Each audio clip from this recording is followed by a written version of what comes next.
Assalamu alaikum.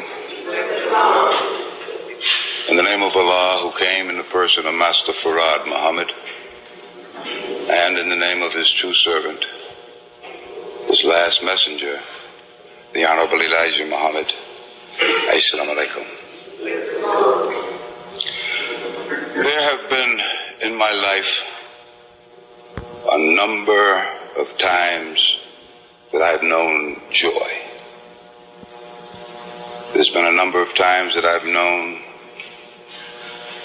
pure pleasure. There's been a number of times that I've known sadness. There's been a number of times that I've known pain. There are three distinct periods in my life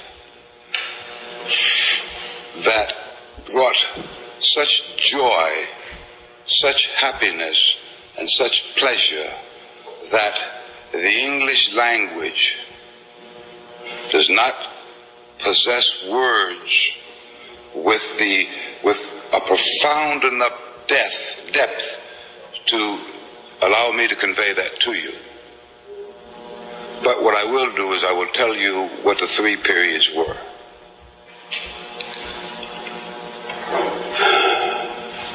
In 1970, when I was manager of the Salam restaurant in Chicago, Illinois, for the Nation of Islam, on a Sunday morning, the Honorable Elijah Muhammad took me by the hand and walked me down the center of the dining room at Salam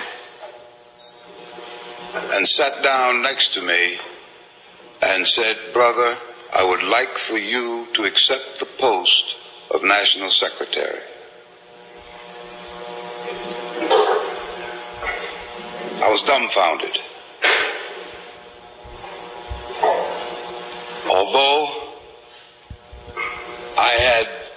I felt that there were things for me to do in my life, the various successes that I had had during the course of my life that led me to the point that I was then employed by the Nation of Islam, black people, employing black people. I thought that I had reached a very happy state in my life. But I can't tell you the joy that that statement gave me. He did appoint me to become his National Secretary and consequently the National Secretary of the Nation of Islam. And as my brother indicated, he has allowed me to do many, many things. He has given me insight into many, many things, all based in truth, which is the essence of the spiritual. The second time that I experienced the same kind of joy was when I thought that I was going to be removed from the post of National Secretary under the Honorable Elijah Muhammad. This was in February of 1975. He had just returned from his home in Mexico and had called a laborers' meeting. When he finally called the meeting to order, he said, "We will begin the reporting with the secretary because he is in everything." That means every phase of life, every phase of the work. And as I stood up to report and was giving my report, he interrupted me. He said, "By the way, brother, Allah has revealed to me that you have too much good in you to be cast aside. I can't tell you how the joy that surged through me to hear this coming from the mouth of a divine man, from the mouth of God's last messenger." Those two periods in my life, those two incidents have given me the strength to survive this last 17 years since his passing. And notice the word that I use. Passing. When he departed in 1975, when he passed in 1975, darkness began to descend over the Nation of Islam. The messenger had told us that the nation would fall one day, but that it would then rise and never fall again.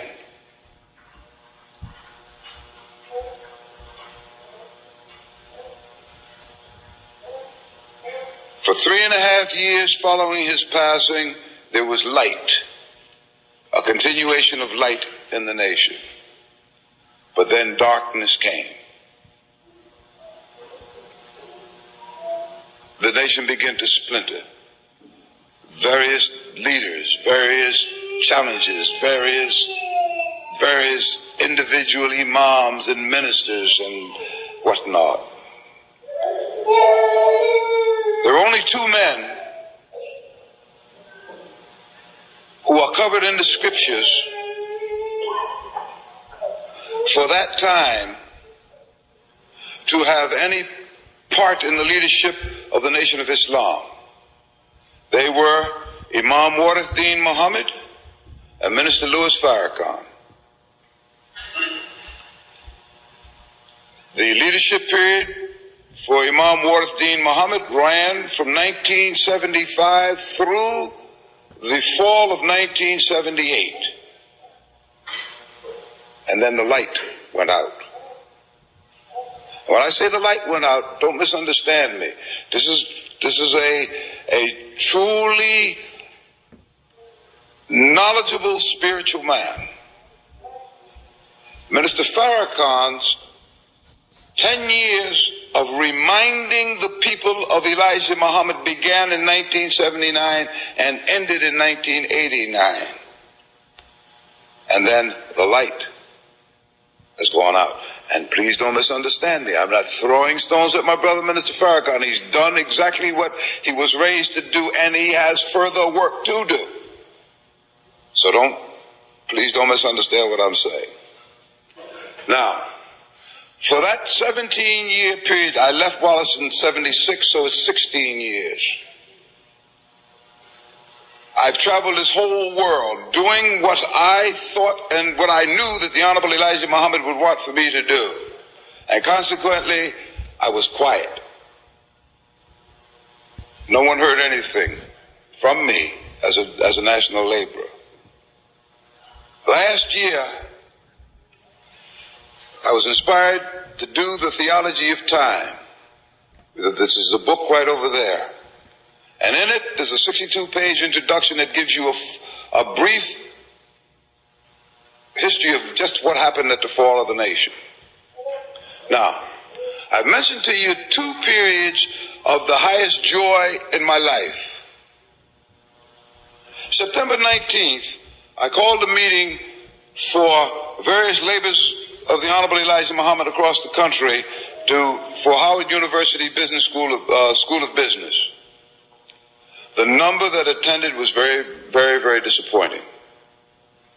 And I thought that because of the numerical failure that I had been reading my guidance wrong, that I was maybe making a fool of myself. Maybe I was crazy. Maybe this really wasn't true. But at that meeting, I found out 2 weeks later, was one man, actually 2 men. One of them led me. One of them had been attending these study groups which were being conducted by Brother Derek Shabazz and Brother Solomon, then called Royall. And he gave me a tape of one of these study groups. And I went and listened. Finally, I listened to the tape. And what I heard on the tape made me know immediately that I had not been a fool, that I was not wrong, and that everything the Honorable Elijah Muhammad had told me was true and exact, right and exact. Because with the answers to the questions that were being put before Brother Royall at that time, the answers that he was giving were in complete harmony with what the Honorable Elijah Muhammad had taught. But to be sure, I called Brother Derek, and I asked him if he would call Brother Royall and ask him to call me or allow me to get his number to call him, which was done. When I spoke to Brother Royall on the telephone, it was almost like a surprise. It was the very same brother who I thought it was, who had driven trucks, tractor trailers across country for the Nation of Islam. He said, Brother Secretary, I will come to you right away, and you can ask me anything that you like. He was in Chicago at the time. I called my brother, my youngest brother, who was also the brother that led me to the Nation of Islam, Minister Mansour Rasul. I said, bro, we got something going. You better come. I need you to come sit with me. When Brother Royall came, we sat in my home and we questioned this man, I mean, in every manner that I could possibly devise. I used everything that the Honorable Elijah Muhammad taught me, and the things that I have acquired since then through his guidance in terms of wisdom, knowledge, and understanding. And I tell you, not one thing that this man answered was out of harmony or out of sync with what the Honorable Elijah Muhammad had taught me. I could hardly believe it, but joy started to creep in. A week ago, was it a week when we went to Mississippi? A couple of weeks ago, we went on a trip, my brother and I, to Jackson, Mississippi. We were going a little further into Mississippi, a place called Port Arthur. We were going to meet someone who had sent for me, who had some claim for the Nation of Islam. We went down there, and we ran into one who called himself the Son of Man. He had about person from the Nation of Islam who can open the doors to everyone, everywhere, across the world and within the nation itself. So we began to question him. And Brother Royall had said, I will meet you in Mississippi. Just like that, when he found out we were going. So he got there before we did. When we got through questioning this Son of Man, and Brother Royall began to give truth to what this man was attempting to set forth, even the brother's own followers, including the man's wife, began to do this. They couldn't take their eyes off of this man. When we left Jackson, Mississippi, or this place outside of Jackson, Mississippi, that man had problems in his commune. Believe me. We left there and went to New Orleans, where we met some more Muslims, and we left there and then drove to Kentucky. It was on that drive to Kentucky that I knew beyond a shadow of a doubt not only who this man was, but why he was here, and that he was exactly on time. Now let me tell you some other things so that you'll be certain that there's no misunderstanding. This man is not here to claim to be the leader for the Nation of Islam. That is not what he is here for. He is now styled as Solomon because Solomon is synonymous with wisdom, knowledge, and understanding and power. But his mission is to gather together the 144,000 sealed under the Honorable Elijah Muhammad, and to gather that number that is described in the scripture as that number on the other side of the mountain that no man could count. This man is here to bring in Armageddon. What has been holding it up for the last 78 years has been you and I. This black man here in America who was the despised of the world and who could not even make themselves see good in each other. This man, Solomon, is being directed by the Honorable Elijah Muhammad, and I'm not talking about some spook somewhere, in the flesh, who is here in North America right now.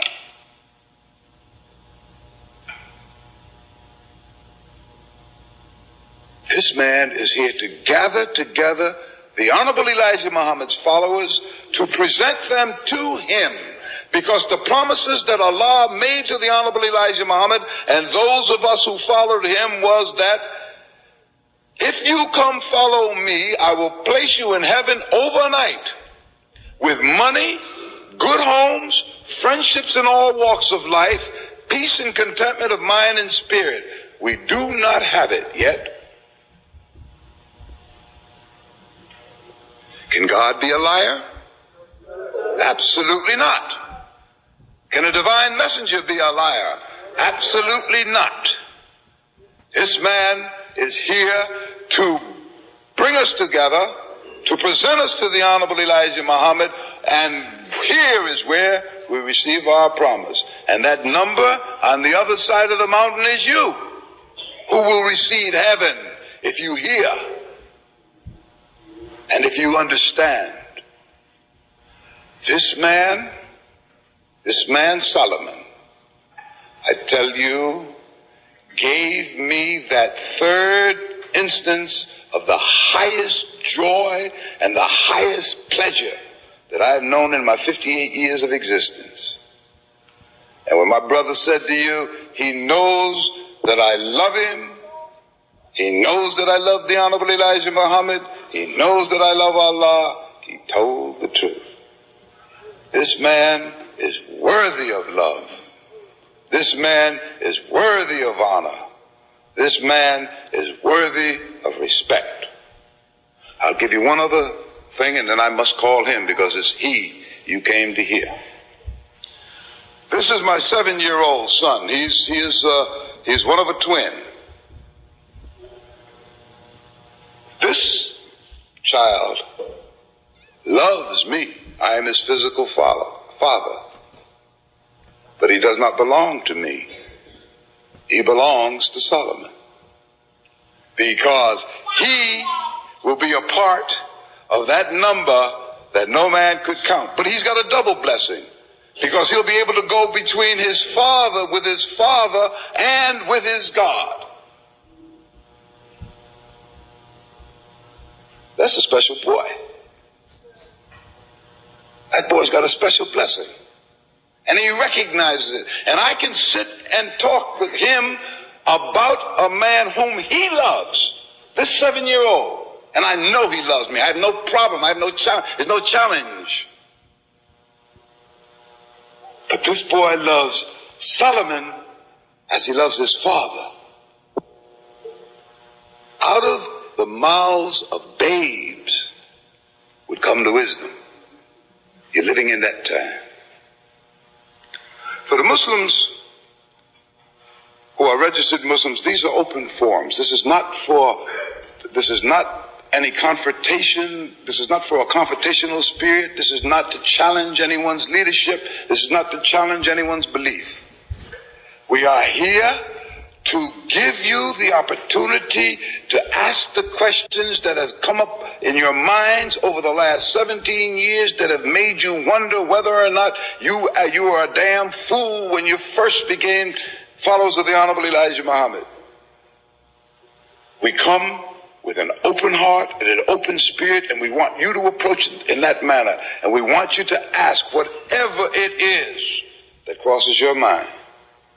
But believe me, I tell you from the bottom of my heart and on my knowledge that Allah is God, this man, Solomon, is he.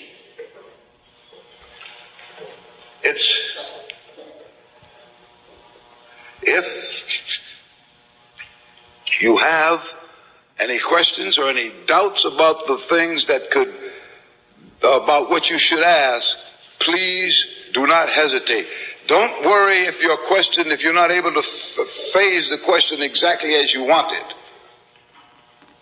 Ask it anyway. And you'll soon find following questions that will give you clearer answers.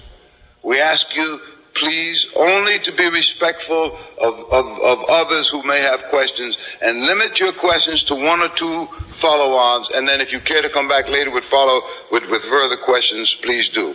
But if you see someone else wishing to ask a question, please yield. So, brothers and sisters, ladies and gentlemen, at this time, I'd like to present to you the man of God, the man with God that we have been promised this last 6,000 years, and that we've been waiting for over 78 trillion years to see. Ladies and gentlemen, I present to you Brother Solomon.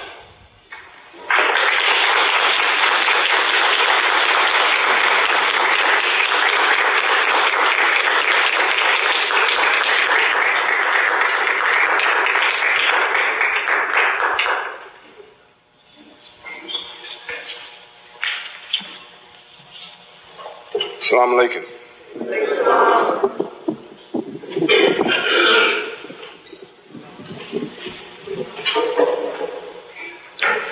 We have Muslims here today, registered Muslims. Very good. I'm pleased that you all see the ones that came to come out. I've been hearing the brothers that's before me, what they have been speaking is true. Any questions that you have, I'm here to answer them. And I hope that you study the tape.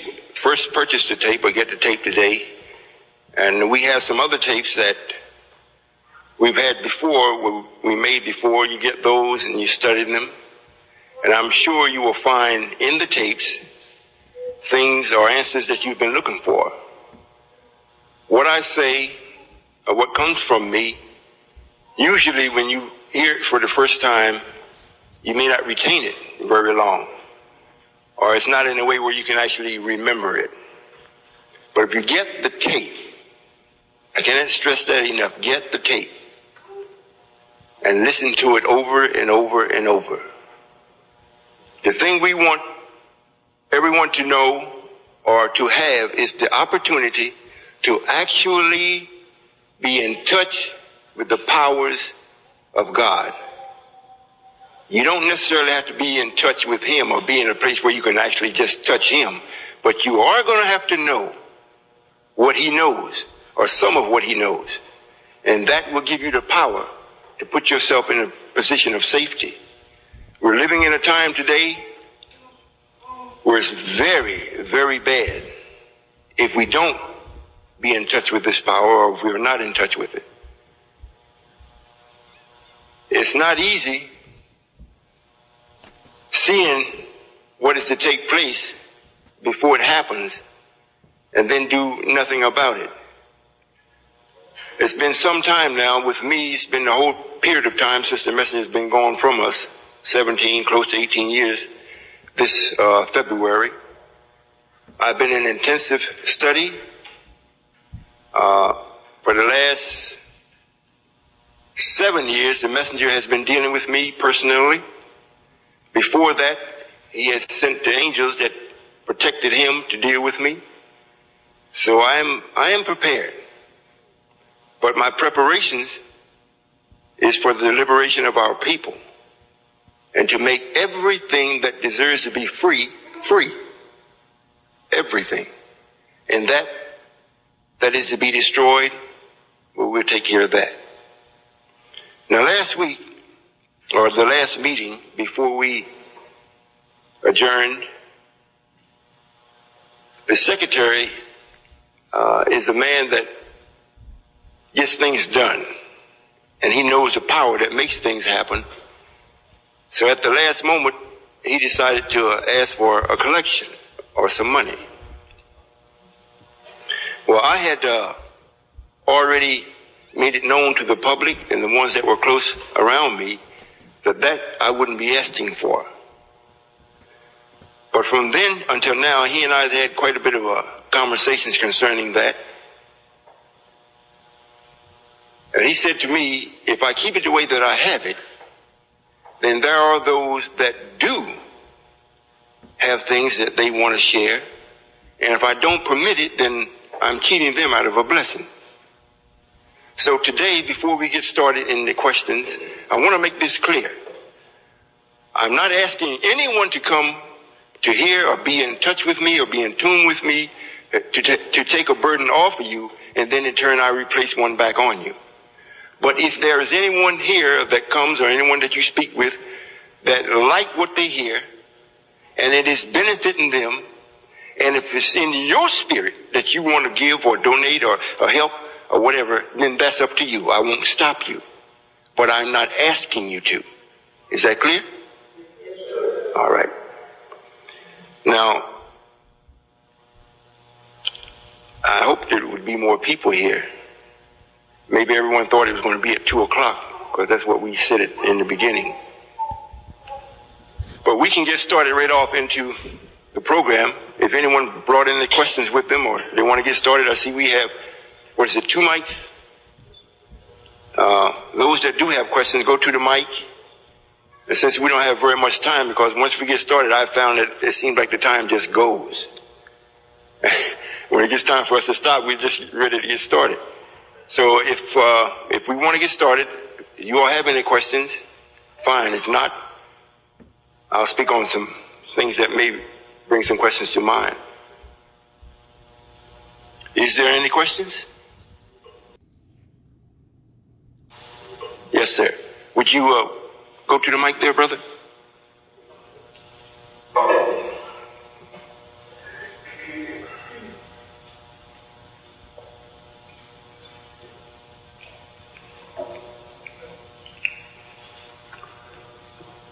Assalamu alaikum. Wa alaikum salam. One of the brothers said in his speech that the way I understood it was that he had talked to the Elijah Muhammad in person, or had seen him in person, in flesh. Will you explain that to me, please? Well, yes, sir. The brother is asking me to explain my experience with the messenger in person. Before the messenger passed from among us, during the theology of time, he said he would be gone for a season and he would return. Now, upon his returning, we wouldn't know him. I would assume, now I don't know for sure, but I would assume most people thought that he was going to return spiritually, where everyone would be in touch with him through their telepathy or through their ability to tune in. But that's not the way it was to be or is to be. The messenger is to return in a physical body, the body that we know him to possess. That's not the body that he's in today. It's the same as when Jesus passed or he was taken away. When he returned, he did not look the same as he did before he left. If it were so, when he returned, the people that knew him would have knew him right off. But they didn't. They started to ask him questions, or they wanted to see the wounds that he had to confirm that this was actually Jesus. Well, it's the same thing with the messenger. 1985, let me put it this way. I think it's in the book of Exodus that we would be free in 430th year. In the 430th year, we would be able to be free from this bondage, or the people that put us or made us slaves. Well, if this started in 1555, this would take us up to in 430 years, it would take us up to 1985. That would be 430 years. At that time, the messenger returned, but he did not return to everyone. He made himself known to me in a body that does not look like the messenger. It's about the same height, maybe a little taller, but he's not much taller than what he was when he left. Now, what made me to know that it was him is for what he had said and the preparation that he had made before he made his appearance. The only way that I could assure you, brother, that I have met him and that he is dealing with me is the question that you hear answered from me. You will know that I could not have made this up. He's just like I'm talking to you and you're talking with me, he's in the flesh. But he is not to come back and to retrieve what Allah gave him. He's to come back and to receive it. Now, when he left, if you remember the story of Moses, when Moses left, the ones that followed Moses were sealed. They put a seal on their ears and their eyes and everything that would cause them to accept someone else or something else other than Moses. Well, when Moses returned, the seal had to be broken, but Moses didn't break it. If I'm not mistaken, it was Joshua that broke the seal on the followers that was with Moses. Well, this is the same because there never was no Moses in real history. There was a Musa, but there was no Moses. So the messenger has returned to receive what Allah promised him, and I'm the one to break the seals that is on the ones that followed the messenger that were sealed after Wardeen or Wallace Muhammad. So I can present what Allah promised to him to the messenger. Now, does that answer your question? Thank you, brother. I have another question. Yes, sir. When you speak of Allah, what are your concepts of Allah? What is my concept of Allah? Yes, sir. Well, first place, Allah is a title. And the one that fills the title is a man that has the most knowledge, power, or understanding, and wisdom, and power. That is the one that is Allah. Now, in this particular time, maybe most of us are looking for Master Farad Muhammad. But the language that the messenger used, he said, Allah who came in the person of Master Farad Muhammad. This is the same thing as saying that I showed up today in your car. It's your car, but the person that's operating it, since I'm the being that's in your car, the car still responds to the entity that's in it. So Master Farad Muhammad was made a master, and then Allah came into him. And since Allah was greater than the master, he is actually Allah, or the person that has all this knowledge, power, and wisdom. So he took this body over, and the body worked for it, or him, until it was time for him to remove himself or do whatever else he wanted to do. And when he left, the body was turned back over to the original owner, which we call Farad Muhammad. So that's not my concept, but that is the fact of what Allah is or who he is. May I ask another one? Yes, sir. So one of the brothers spoke about when the light went out. What light went out? What light is he talking about at certain times that went out, that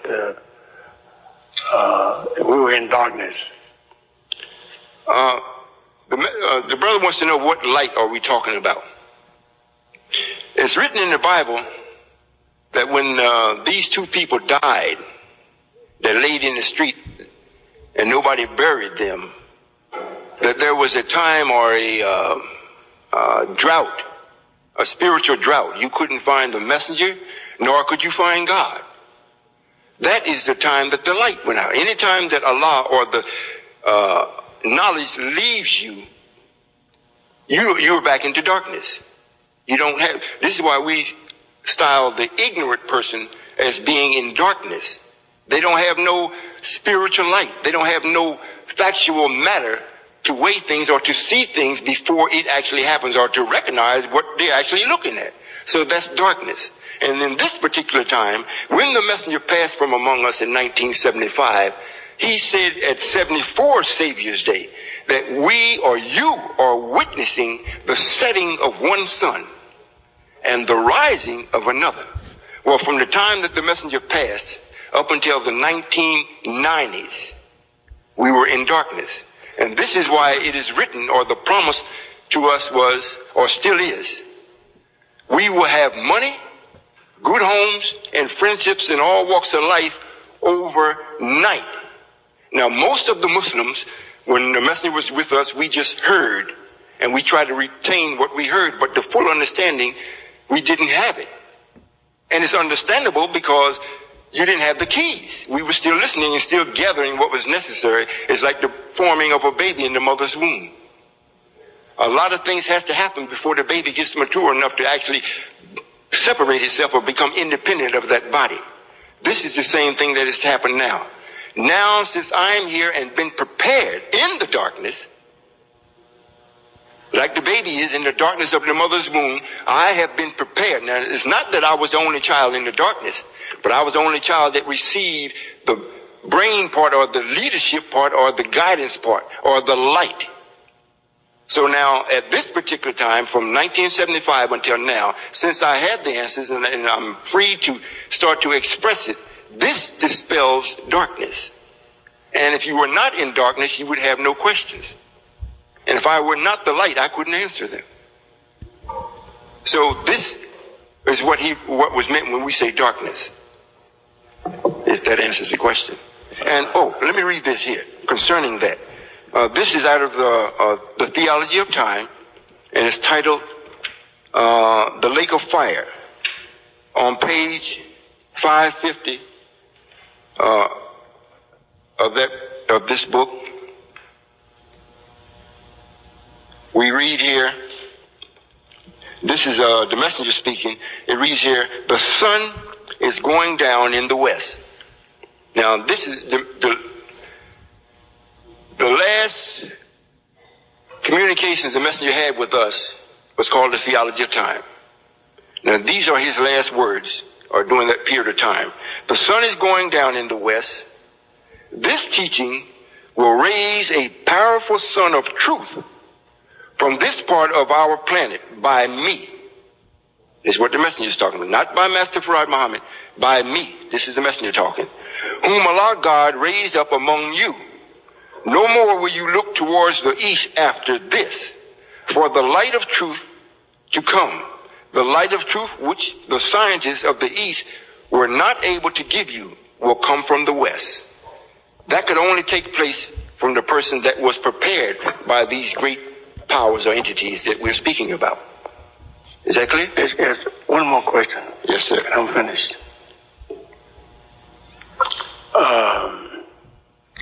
All you're saying is that from the time element of the Honorable Elijah Muhammad during his teachings and the information that he gave, which we were just babies, that we had teachers say we were babies. Now, other words, then we had to grow to a higher form of Islam. Now, I would like to know this. When someone is grow from one state to another, or either when one climbs from one degree of mathematics to another, in a higher form, I'd like to know then how was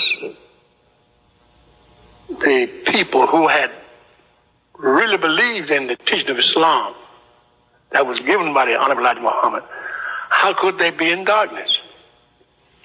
Well, darkness means you don't have an understanding. Well, I understand that, brother. I understand that. Well, this is in the Bible, and the messenger taught us, you know, you get knowledge and wisdom, but in all of your getting, get understanding.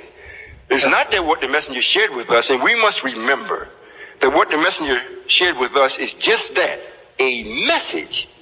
The teachings, as far as actual teaching Islam, he didn't do that. But the power in the message was to such degree, we call it a teaching. But in reality, you haven't been taught yet. And if we were, it would be no need for me. But there is a need for us to have an understanding of what we was confronted with, or what the message was giving us. We don't have it. It's so thick in the atmosphere now for understanding, because the time now has been produced where we're going to have to understand something. If we don't, we can see the handwriting is no more on the wall. It's in your face. We're lost. You're not going to make it without this. So that's what means darkness. It's not, and when you're in the mother's womb, it hasn't changed from the very beginning. Allah created himself in total triple darkness. This is the same thing when a man places his seed into the woman, it goes into total triple darkness again. So what the messenger did, the message that he gave us made us, it was like we became impregnant with a message that started the body or the brain to turning for this particular time. Now, until one was produced out of that pregnancy that has the light, the rest of the brothers or sisters that come with me will get the light from me. In other words, I'm the first one that came out from the womb. So I have the light, meaning I have the understanding of what the messenger taught us. So much so that I can start actually teaching Islam. Not just giving, I'm answering questions now, but this won't continue to be just answering questions. My duty is to actually build what the messenger taught us was to be built. We cannot just have a message and be independent. You have to have the understanding and the power to make things happen that will actually bring about independence. We just can't walk around and have the knowledge and can't do anything with it. That's a burden. Now, if we have this particular knowledge and we don't do anything with it, it would be better we never had it. But since we've had it, and it's been a period of time for us to grow, and a period of time for us to have the necessary inquisitiveness of what it's supposed to produce, if it produces one, and Allah always starts with one, and it mushrooms from the one. But this particular time, I don't have to worry about who is it going to go to. I'm speaking to the public now. But the ones that this is specifically designed for are the ones that came up under the messenger and heard the message. The first ones that was in the harvest, that did the work, they're the ones supposed to receive the reward first. Some others came and they received the same thing as the first one, the same reward as the first ones got. But then the first ones, it was done for the first ones that did the work labor first. Thank you. Thank you, brother. Yes, sir. And may Allah bless you. Yes, sir. If you have any more questions, brother, come back and ask. No one has any questions. If you do, we can keep it moving. I'm sure you all know that this was a setting to ask questions. Was that clear? Well, I've been told a lot of times when I do answer questions, I answer a lot of questions that they were going to ask, so there's no need to ask them. So I don't know if this is the case or not. But did you bring any pencils and papers with you? Or paper with you? I want to share something with you.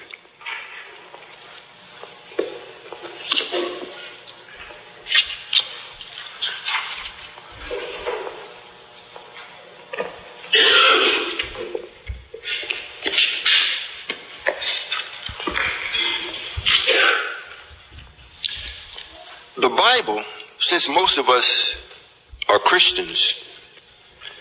The Bible gives a very good story or an account of today. Now, if you all write these particular chapters, or books and chapters and verses down, and when you go home, you read them, it'll give you a pretty good idea as to what's taking place.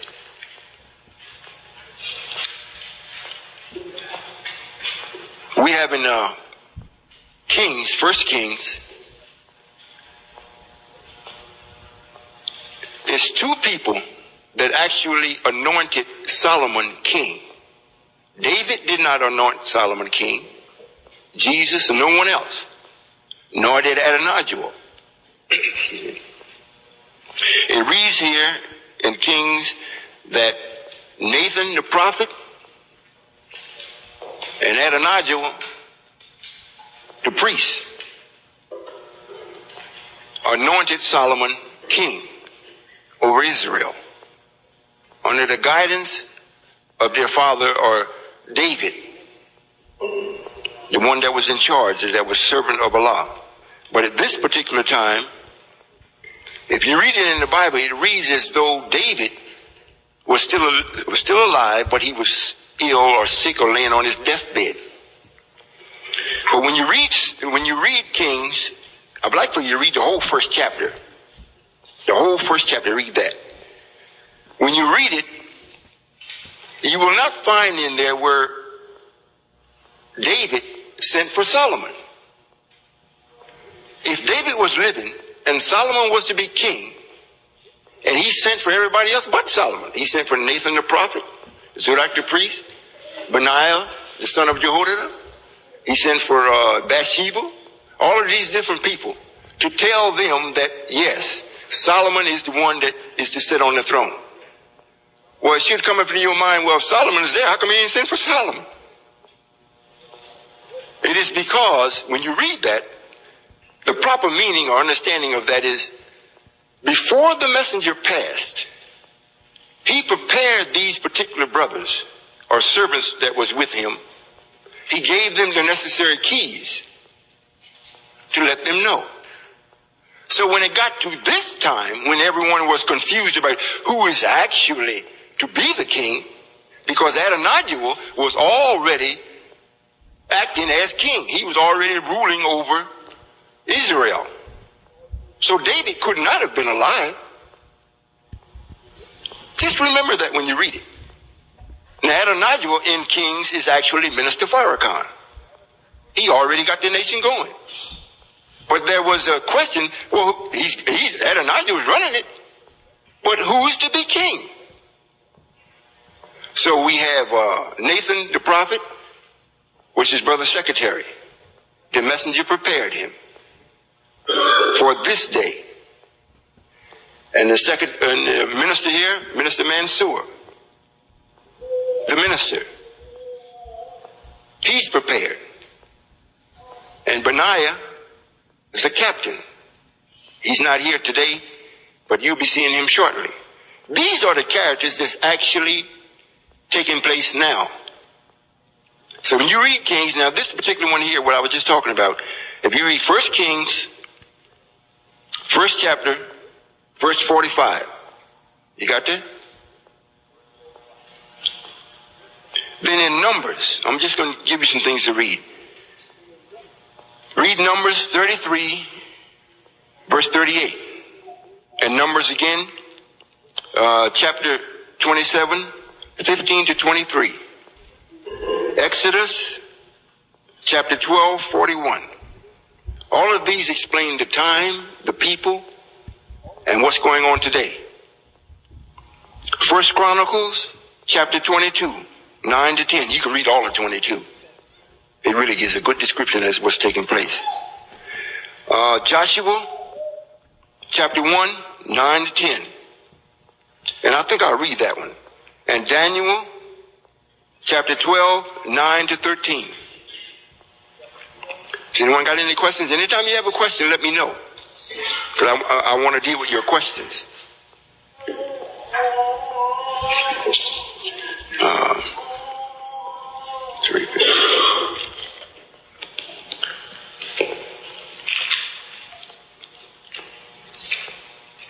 Joshua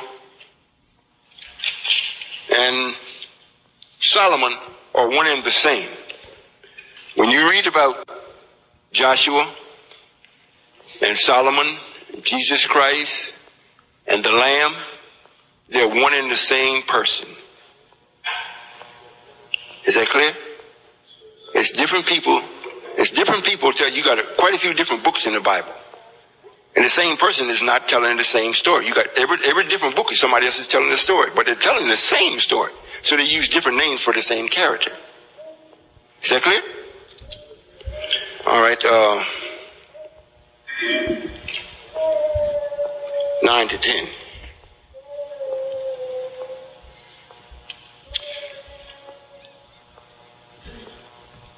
Have I not commanded thee? Be strong and of good courage. Be not afraid, neither be thou dismayed, for the Lord thy God is with thee wheresoever thou goest. Now this is talking to me. Or in this particular book, it's called Joshua. Then Joshua commanded the officers of the people, saying, pass through the host. Now, these are the officers that I just spoke about. There's two of them that are here. I am telling them what to do with the people. Now, this got to make sense because no one else has told you. And you don't know, you don't understand what to do. So it's right here, but it has to be understood. So now, not Moses, not Jesus, not Allah, not Muhammad, not the message. This is Joshua is commanding the officers. Now, I didn't make the officers. According to this, David had made them, or we'll say the messenger made the officers. But he's not with us. So the one that has been prepared, the first one to come into the light, is the one that is commanding these officers to go among the people, saying, pass through the host, and command the people, saying, prepare ye virtues, for within 3 days ye shall pass over this Jordan to go into possess the land which the Lord your God giveth you to possess it. The promise that we've been given is not so much, yes, land, we're going to have that. But the promise that we've been given, money, good homes, and friendships in all walks of life, these things will cause us to obtain all that we want. Money, we can have the land. The Bible says money answers all things. So if we want land or whatever we want in this system, we'll be able to get it. So that's what it means, the land that was promised to us. And this North America is actually promised to us. We're going to get that. This is why the messenger put on the back of his paper. I hope you all are forming some questions. That he's telling the white people that own this country or that's running this country that they should take care of us from 20 to 25 years. Now, why that? Why 20 to 25 years? If the messenger passed in 1975 and everything is supposed to be over with by year 2000, that's 25 years. Is that right? Now, if this prepared one that they prepared does what he's prepared to do, before the 25 years run out, I should have done enough to make us independent, where we don't need him to take care of us anymore. Is that clear? Now we're coming into 1993. I have 7 years to build the house of the Lord. That'll be 2000. That would be, we as a people will be absolutely independent by then. So if we're not, then the devil don't have to take care of us. He don't have to give us no more welfare, nothing. Is that clear? So that's why that statement was made on the back of the Muhammad Speaks paper. Any questions? No questions, huh? Well, I guess I'll go into some more. Let's go to Daniel.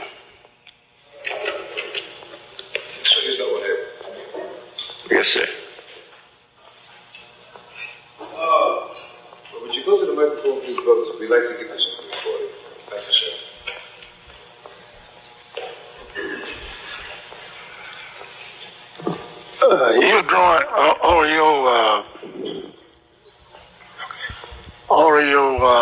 teachings of the Honorable Elijah Muhammad from the Bible. You're saying that, tell me what the Bible say about us. Which I don't criticize that at all. I'm just saying what you say.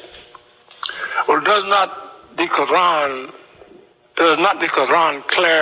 make clear the Bible all the mistakes that was in the Bible to us as a people? Yes, sir.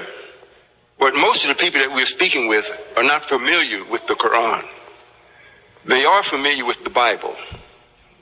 And since the Quran, I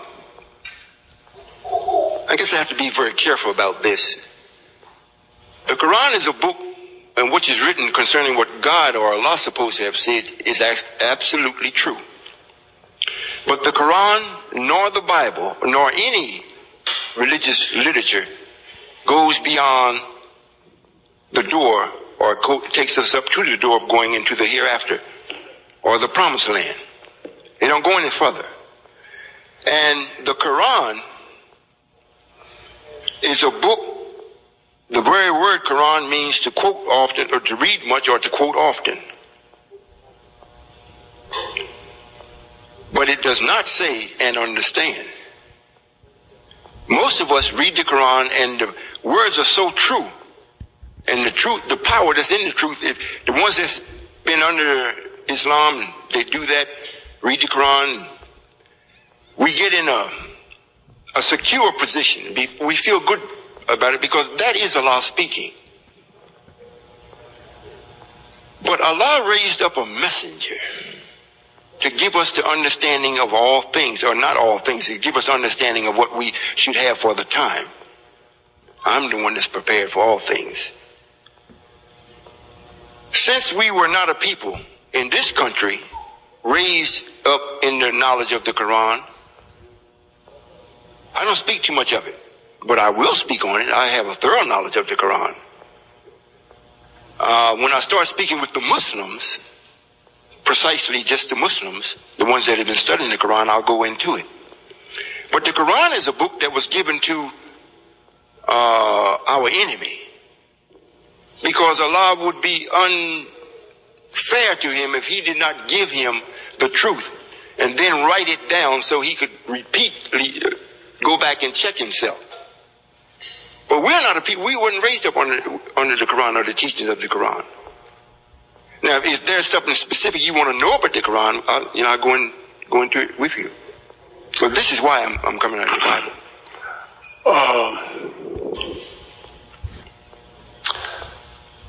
The Quran speaks about quite a few mystery things that a lot of people don't understand.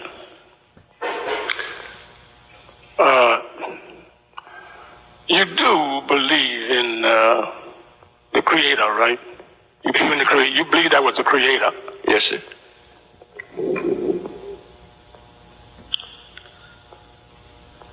Now, one of the mysteries that the people who read the Quran don't understand, we don't understand the Creator, who is the most powerful entity in the universe. He said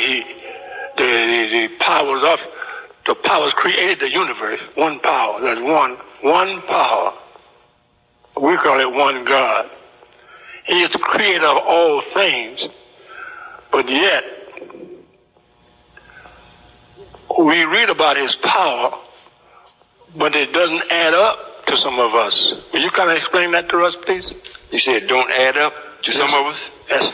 Well, that's understandable, because if this creator has all this type of power, and why are we in the shape we are?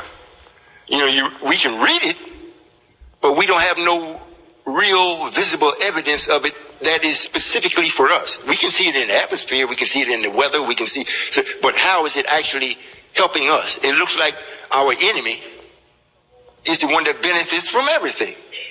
So we question and say, well, yes, this one has all the power, that there is a God. It didn't just happen by no big boom.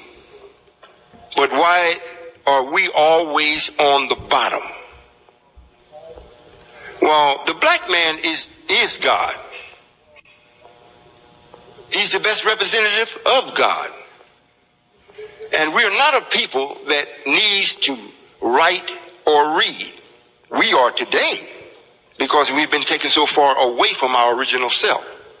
But originally, we didn't write anything down or read anything. It wasn't necessary. But we gave another man, first we made him, and then we gave him the knowledge and the authority to rule over us in our sleep.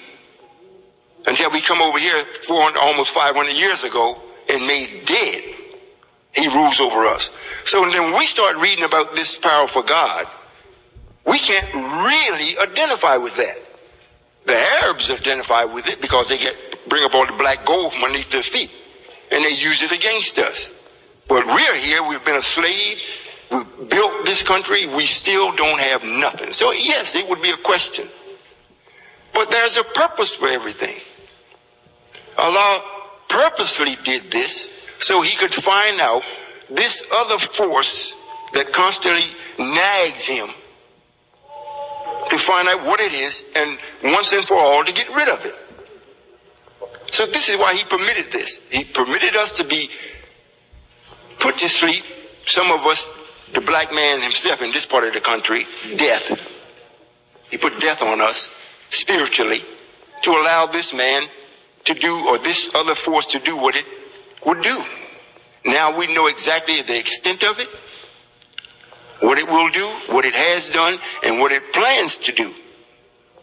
So we're going to take it out. So now we have the light here to bring us back into our original self. This is why it reads in Revelation, the light of him will lead you all into the hereafter. The light. So this is what we are doing today. If that answers your question. Yes, that answers the question. That's okay, brother. The Quran and the Bible tells us that we have to live a certain way in order to receive the benefits of the Creator. Can you explain that to us, please? And thank you very much. Well, let me see if I got your question straight. You say we have to live a certain way to be with the Creator or receive the benefits of the Creator? Yes, to receive the benefits of the Creator. The Creator does not benefit one who doesn't live according to his laws and his rules. If we disobey, we suffer. If we have a free mind, we can do what we want to do. Every mind is supposed to be free.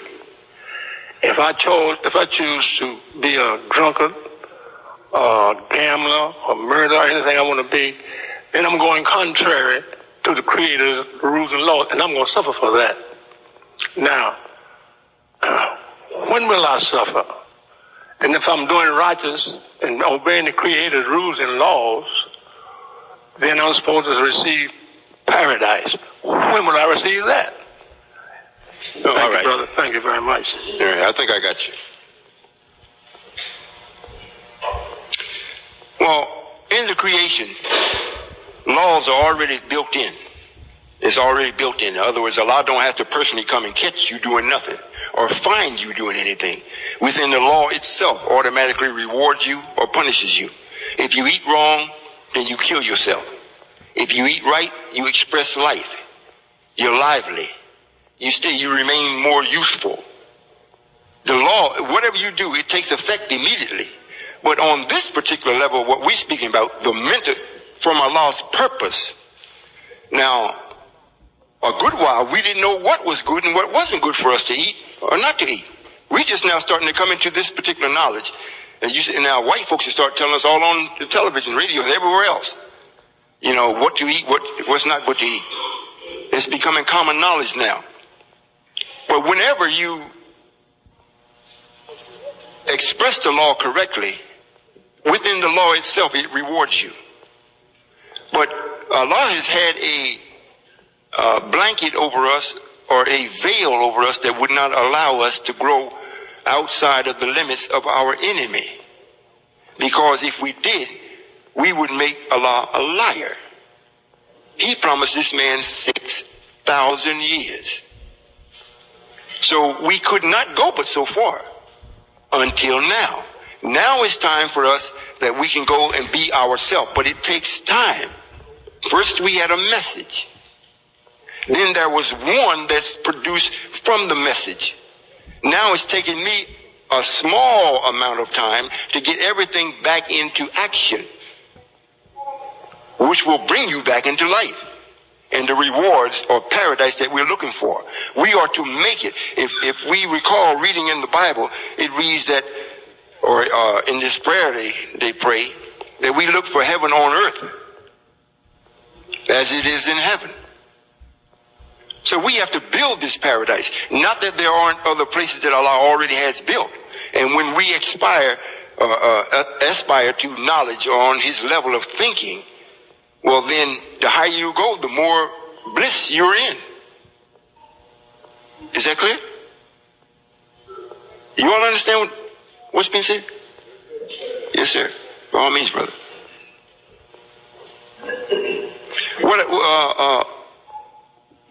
What's good to know, if you can see this in story form, because we're used to that. We sit in front of the television an hour and a half, you can go through the whole creation. If you see this for the purpose of it, why Allah did it, and the time period that he said it was to take place, where you find yourself today, what's happening stemming from the messenger, why it was him, why now, why Minister Farrakhan, and why now the end. The end of darkness and the beginning of light. If you see it in that way, if you go over the scriptures that I asked you to read, you start to get a picture of it. Yes, sir. Assalamu alaikum. Wa alaikum salam. My name is Shamsuddin. I too was raised under the leadership of the Honorable Elijah Muhammad over some 20 years ago.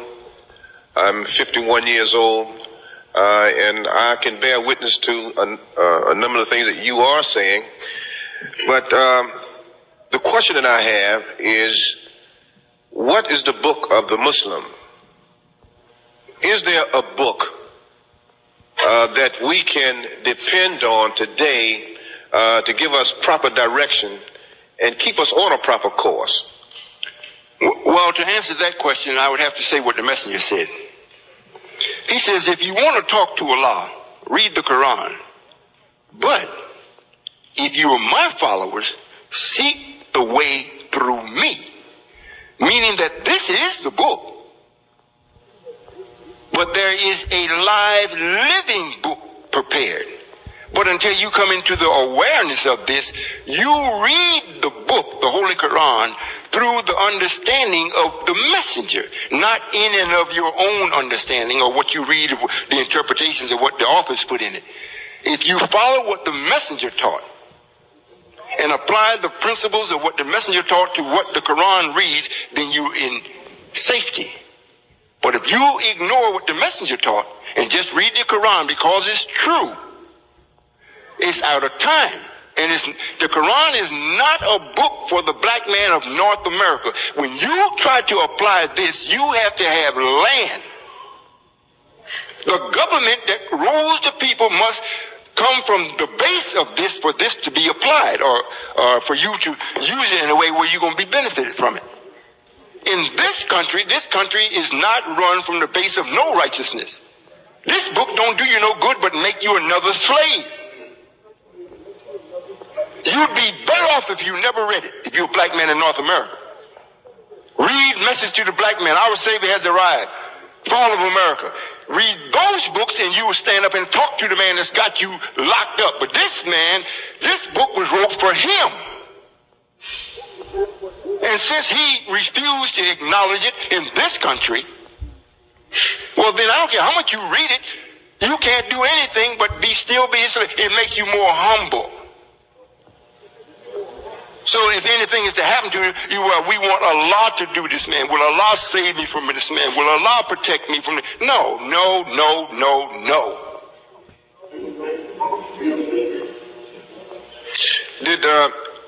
Am I correct to say that Elijah Muhammad said that that he did not come to teach us pure Islam, and that after him one would come to teach pure Islam, and Islam, which is meaning, we know what Islam means, yes, total submission, or the proper way of life, the structured, creative way of life from the Creator. Islam am I correct in that statement? Yes, sir. That one would come to teach us pure Islam? Yes, sir. Now, Islam is an Arabic word that is a derivative from the Arabic language. Yes, sir. Am I correct? Yes, sir.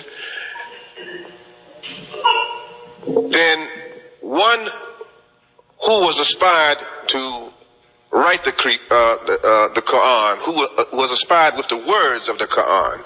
I haven't heard that him mentioned, who is Prophet Muhammad, may the peace and blessings of Allah be upon him. I haven't heard that mentioned. And the Quran is a book of great wisdom. I'm more than sure that you will agree. Yes. And I do know that that book has to be applied in a way that can fit the problem of the people today. But are you saying that we can't, that book, I'm trying to get some understanding as to whether this book was designed as a manual, is designed for an automobile that's created by the person who created the automobile. There's distinct instructions how to get the benefits or the longevity out of that automobile. All right. And I'm trying to get some understanding about the book that come with creation. I got you. Well, the book, as far as the Quran, as far as this manual, like you say, was actually only for the messenger to read. Because the new Islam, or the message, this new Islam that you were to be taught, you had to be introduced to it. Now, in the introductory of it, Allah raised up a man and named him Messenger. Now, he told the messenger, said, now listen, this is a book that will verify what I taught you. Now, when they say, because they had the book, and they come and question you, and when they say so and so and so, you say so and so and so. But it is not for each and every one of us to go take it, because Allah didn't raise us up. We are operating on the message. The messenger wasn't operating on no message. What he gave us was a message, but Allah raised him up to be like himself. So the Muslim follower of the messenger, if we wanted to read it, that's why the messenger say, if you want to talk to Allah, not the messenger, well, read the Quran. But if you're my follower, you seek the way through me. Because what the messenger was taught, just in the message, supersedes what's in the Quran. So if you're his follower, this makes you wiser than what is written in the Quran. You may not understand it. So this is why now you're asking me the question and I can answer it. Because I have the answers to all that's in the books, that's in your mind, and that you haven't thought of yet. And when you think of them, when it comes to say, oh, I haven't thought, asked it. I have an answer to that too. But what we're doing today, we need a book that the messenger promised us, a new Islam and a new book. He said that the words on the book will jump off the page. Well, this is a person. All these things have to be explained where it makes sense to us. Ain't no book going to do anything for you. The book, I don't care if this is the Holy Quran, it can't do nothing. It's dead. If you never open it, and even after you open it, you can read it over and over and over. It's going to read the same thing over and over and over. But when you talk to a person that can talk back to you and can reason with you, well, then you gain more from it. And you are more in position, like the brother said, to be exalted or be with Allah, or to receive righteousness and goodness and the rewards of Allah. Allah says he wants to open up his floodgates of blessings to us. But he can't give it to ignorant people. And I don't care how much you read the Quran, it's not going to make you wise. It just lets you know there's a day coming when you're going to get your butt whipped or you're going to be put in paradise. That's mostly what it talks about. That's mostly what the Quran talks about. It's always warning. We don't need warning now. We need knowledge. You need knowledge. Now, you can quote this Quran as much as you like to white folks, but they know it better than we do. But now, when you start talking what I'm talking, they don't know this. But they do know this. When you start talking it, they know, well, this is one we have to leave alone. He or she is one of the ones that is to take me away from here. But you can't do it with the knowledge of the Quran. Yes, sir. I'd like to clarify something, if I may. Yes?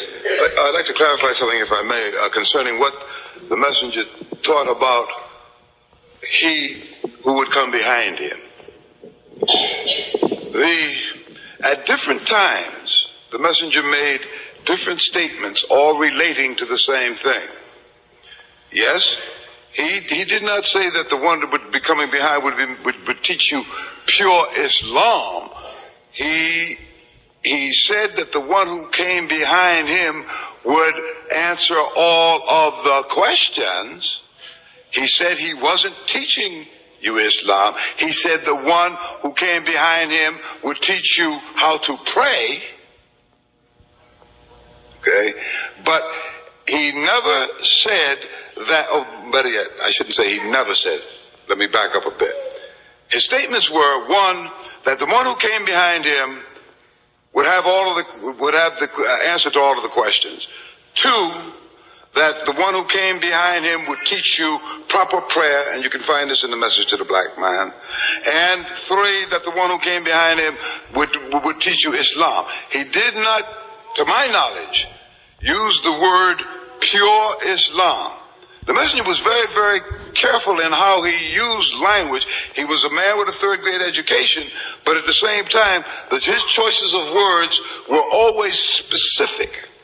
And what has happened over the past 17 years is that we have had the messenger's words, we have had them added to and taken from. So what we're talking about is the same thing. And I know what you were, and I know exactly what you were asking, Brother Shamsuddin. And in my estimation, it was a very good question. But there was one other thing also. You mentioned Prophet Muhammad of 1400 years ago.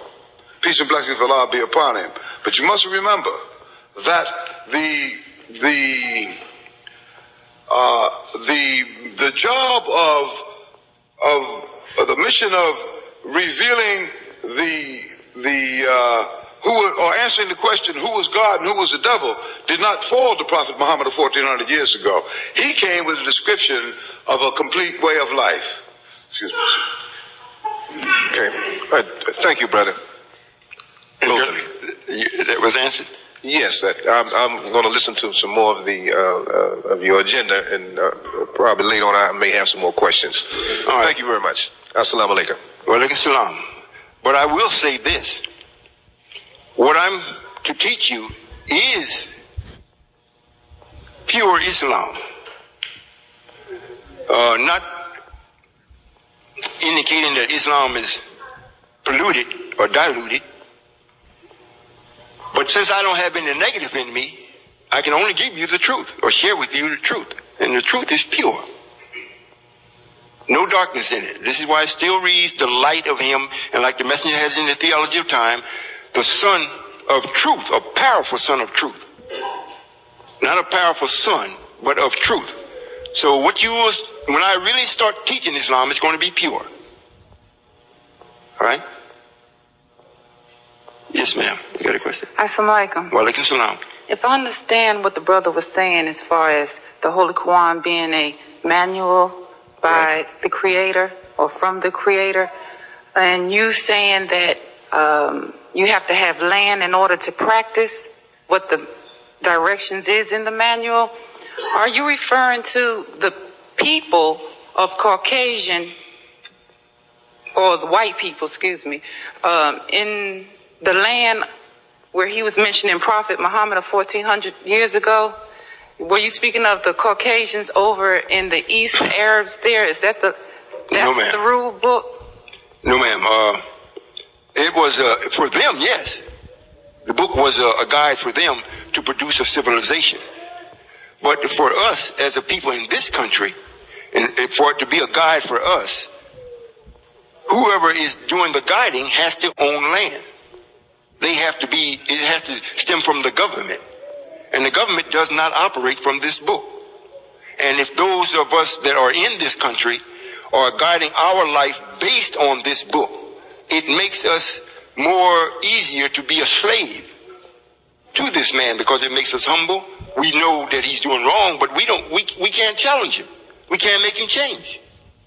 So in actuality, the manual is, the Holy Quran, is it for the Arabs in the East, or is it for the black men here, or both? No, it's for the Eastern Muslims, or in Arabia, Turkey, all of the countries in East Asia. Not for here. Thank you. Any other questions? It don't just have to be about religion. Yes, sir. We have a mic. If you would come to 2 mics either side. Should have 2 minutes.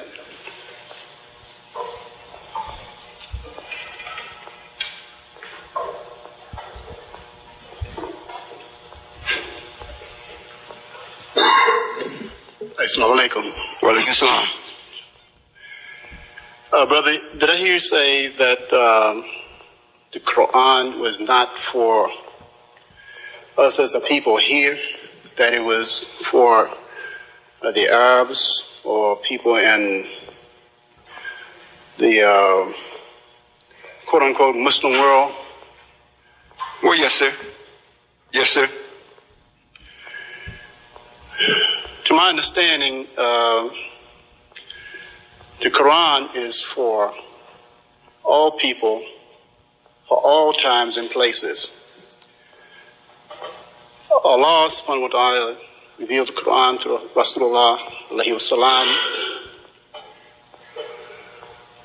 as a way of life, a complete way of life for all people, for all times, and is applicable to all situations.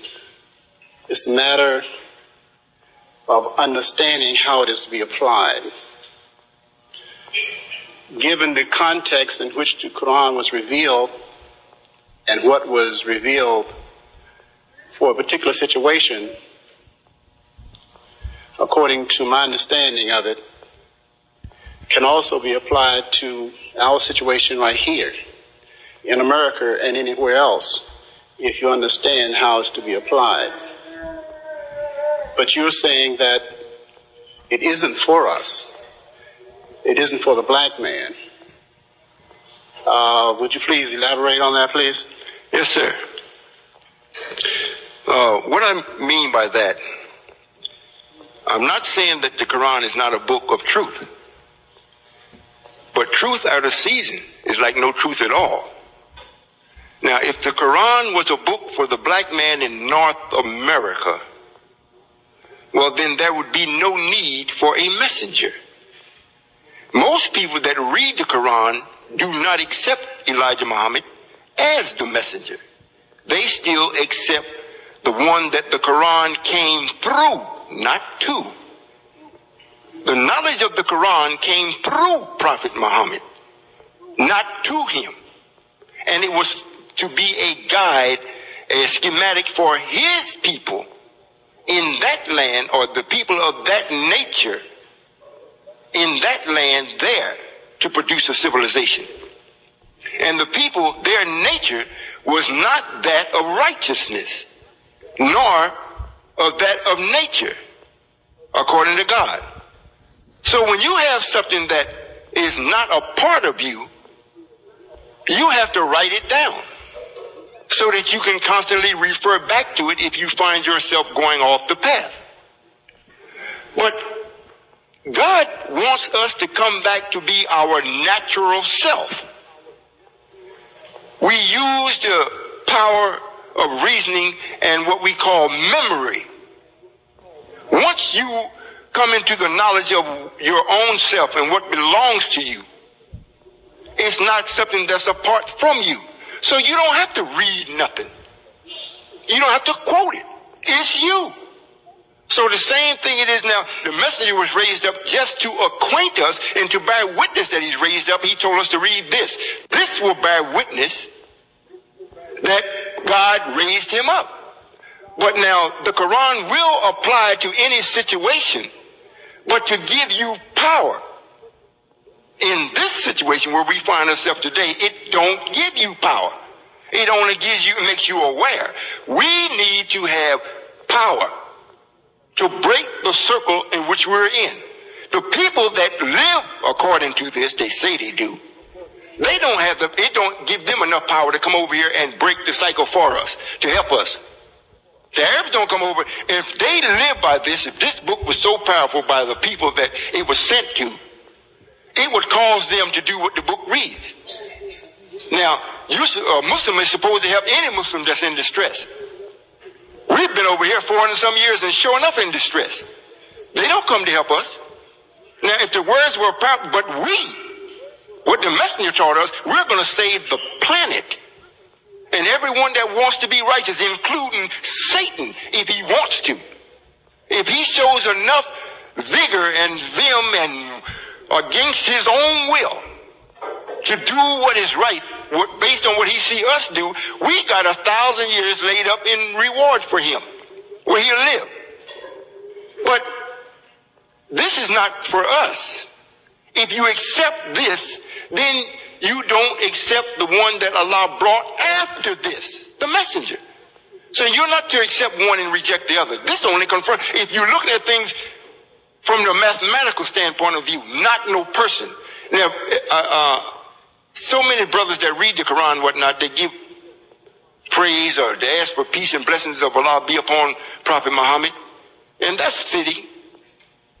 But they keep the person into it, the person. If you learn how to think mathematics, there's no person in it. There are only laws. And when you use the law, you don't need no person. And you don't need no book. But the man that this book was given to, he's not a part of the law. He's not a part of creation. So he can't remember it. So he got to write it down so he can read it over. That's why I said you're supposed to quote often or read often. But we don't need that. When our nature comes back or we aspire to be ourselves, you will remember all that you need to remember and that you've forgotten. How to apply the power to make things happen. Men are supposed to make things happen. You read this Quran under what Prophet Muhammad shared with us. In this country, you're not going to make nothing happen other than yourself be humble. That's all you're going to do. And there's no such thing, the brother, the messenger's son, that claims to be making some type of community for us to live righteous has not been produced yet. And under that teaching, it will never be produced. Because this country is not to be done in this country in that manner. It would make God like he's weak. If this book was so powerful, it should have already, almost 1,500 years. And the messenger was raised up in a period of 40 years and did more for black people than all of the reading for the 1,500 years out of this book. And I'm not speaking this way to challenge you, brother. I'm hoping you asking for understanding. I'm asking for understanding. I raised my hand twice. I'll go sit down and listen to you. And then I have some questions to ask. Okay? It's up to you if you want another question. You're free to ask it. I'm listening very carefully to what you say. Yes, sir. And what you are saying is contrary to Speak to the what mic. I have. Speak in the mic. And what you are saying is not consistent with what I have learned from reading the Quran, studying the Quran, and persons whom I respect as being knowledgeable, namely Imam Wafdi Muhammad, as well as other Islamic scholars. And from what you are saying, it tends to discredit or play down, for lack of a better expression, what it is that world Islamic scholars have given as what they understand of the Quran. I got you. Right? I got you. And the Quran Well, let me speak to that, if you will. May I speak to that, what you just said? Yes, sir. You can ask it after I finish. You know, from all that we've had and the knowledge that we have of the Quran and what we believe, that's very understandable. But this is much like you were married and you have your wife, and your wife tells you, say, well, darling, I'm pregnant. 9 months go by, you don't see no sign of it. Her stomach hasn't raised. There's no birth. But she's been telling you she's pregnant. This is the same thing that concerning this book. It's not that I'm speaking against the messenger's son or anyone that believes in the book. I'm saying this. Forget the people. We have to learn how to use and apply the law and the principles of truth that will produce what we're looking for. Because you believe, yes, this worked for a period of time for the people that it was supposed to work for. When we asked this devil, why didn't you submit to Elijah? Or why didn't you submit to my last messenger? You didn't send me one of my own. We did. Prophet Muhammad was a full-fledged Caucasian.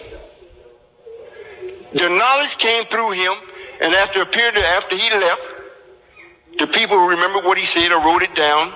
And after 23 years or more, they compiled the Quran.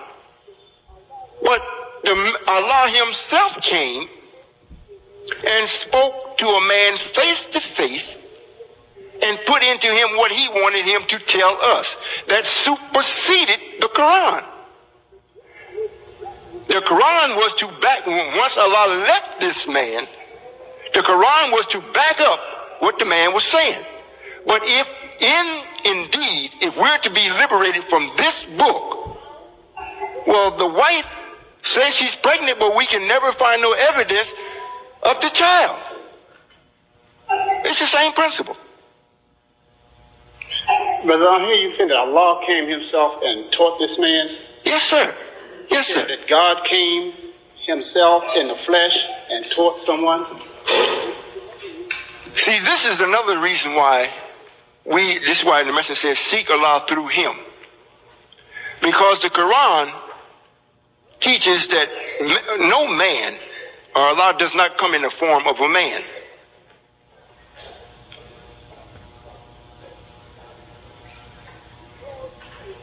Because people took that, it has put us in a seal. You can't get out of that. When Allah did actually come, like it reads in the Bible, Allah would come to the heart of hell, spend 3 days and 3 nights in the heart of hell. Or he would come as a thief in the night. Or he would come and sit with his people, walk with them, talk with them, do all this. But I don't know how he's supposed to come as a spirit and float around and do these things. That's not logical. And no one is concerned about man's affairs other than another man. So this is why this has a limit on it. The people that the book was wrote for never saw the father of them, Yaqub. So to them, they never would see God. They would put it out, well, if you see God, you'll die. And you won't see him until you do die. White folks never saw their father. So it'd be good when they read it, yes. They don't expect to see God. But when Allah raised up, we don't have to say, well, because we believe that God is not a man. Evidence proves that he is. Here's a man, what everybody knows, 3rd grade, and nobody can break the circle of the message. Not the teaching. They can't even break the circle of the message. And he said that a man, Allah came in the person of Master Farad Muhammad and taught him what he knows. And if anybody can challenge it, come on up and challenge it. And if you win from one word, I will give you $10,000 out of my brother's vest pocket. Nobody that studied all this scholarly studies from the Quran, from over east, he didn't say just in North America. Matter of fact, he said if a black man in North America do it, I think he'd double it. Assalamu alaikum, brother. would you, I'm going to sit down after this question. Yes, sir. And just listen to what else you have to say. But you show, if you will, evidence that the creator of the heavens and the earth is a man, and the reference for your accusations. And also, I didn't get here until late. Your program had already started, but introduction as to who you are and your credentials and the authority by which you speak. Thank you. Yes, sir. That's quite a bit.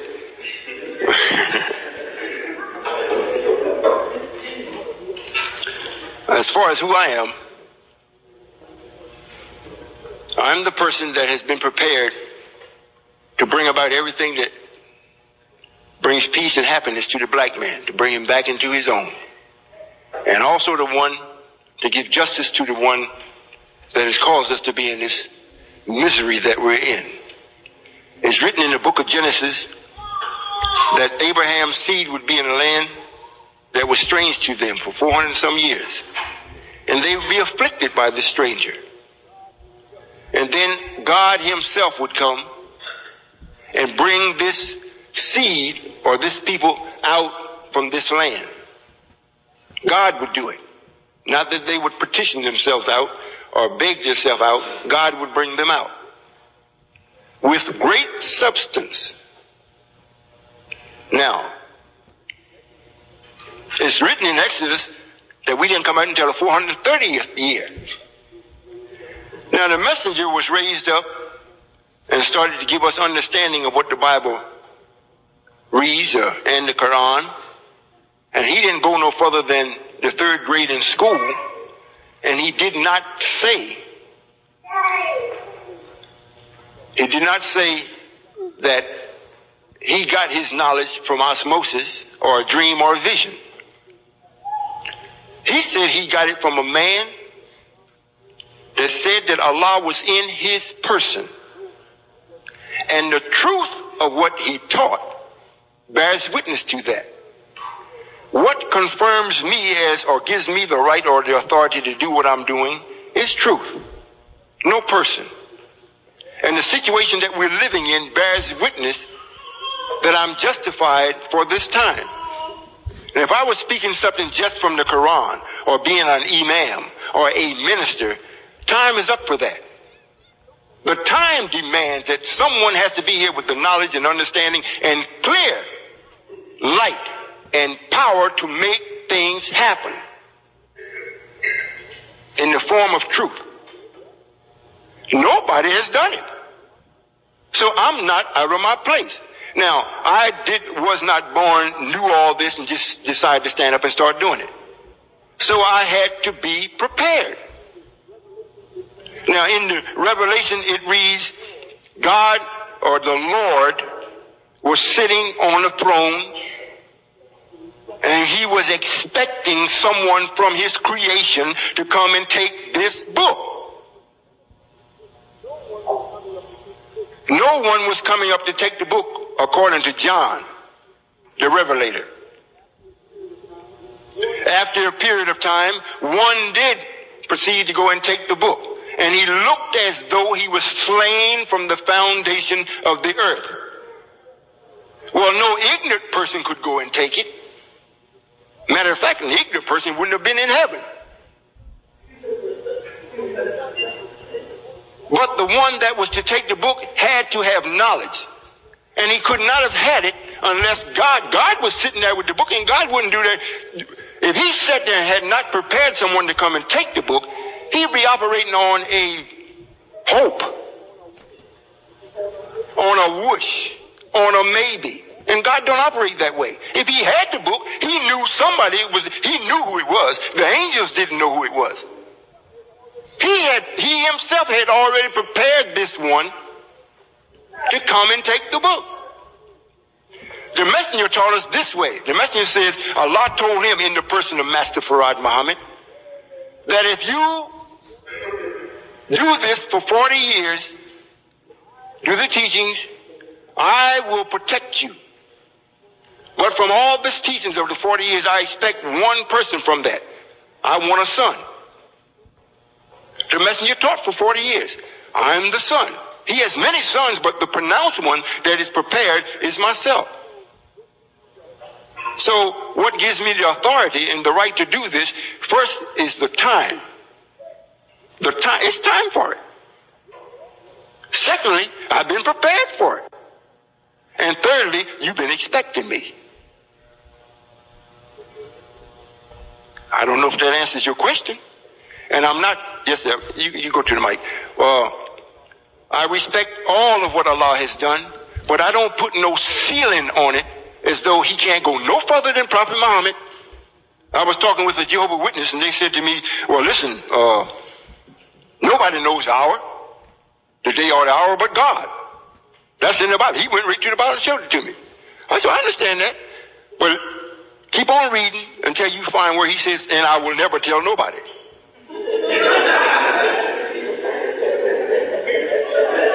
You see, they take it in one way and leave it just that way. But Allah didn't say, well, nobody knows the hour but me, and I'm never going to tell nobody. He didn't say that. When he got ready to give it to who he wants to have it, he gives it to him.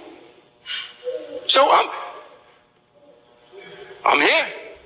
And nobody's going to take it from me. For one thing, you don't have the knowledge nor power. And if you're thinking any at all, you would really want to be with me. Not follow me, but you would want to be with me. If you're doing any thinking at all. Yes, sir. Am I correct in my understanding that you're saying that the Quran was actually a reference book for Elijah Muhammad brought by God himself in the person of Master Fard Muhammad? Yes, sir. In other words, the Holy Quran, initially, it was a guide and a blueprint for the Arabs or the ones that was there that needed guidance in the way of being civilized. But the full impact of the book, knowledge begets knowledge. Those people haven't gained no knowledge. And you can see the way that they lived. They have a promise, or they've been living off what Allah has gave them, but not from a standpoint of knowledge. This devil expresses more knowledge than what they express. So the book in the full impact it's the same thing if I go out and I start to do something and they ask me, say, well, who's your father? And I can turn and point to my father and say, my father calls me to do this, or he encouraged me, and then my father steps up and said, well, yes, my son is so and so and so, and so and so and so and so and so and so. Well, the messenger did the same thing. He stepped up and said, thus and so, and took the book and verified that what he was saying was absolutely true. So, and the main thing the messenger was saying, that we have to come back alive. We've been dead. We got to be brought back into our original self, and this book bear witness to it. So actually, what I'm hearing you saying in some of the things that you're referencing is actually out of the Quran that I hear you're speaking. When there's a wrong in our society, you approach it in three manners, in three ways.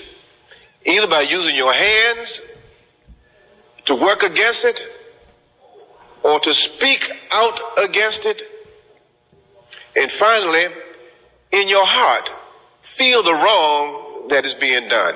In these three manners. This is Quran. This is what I'm hearing you now speak that.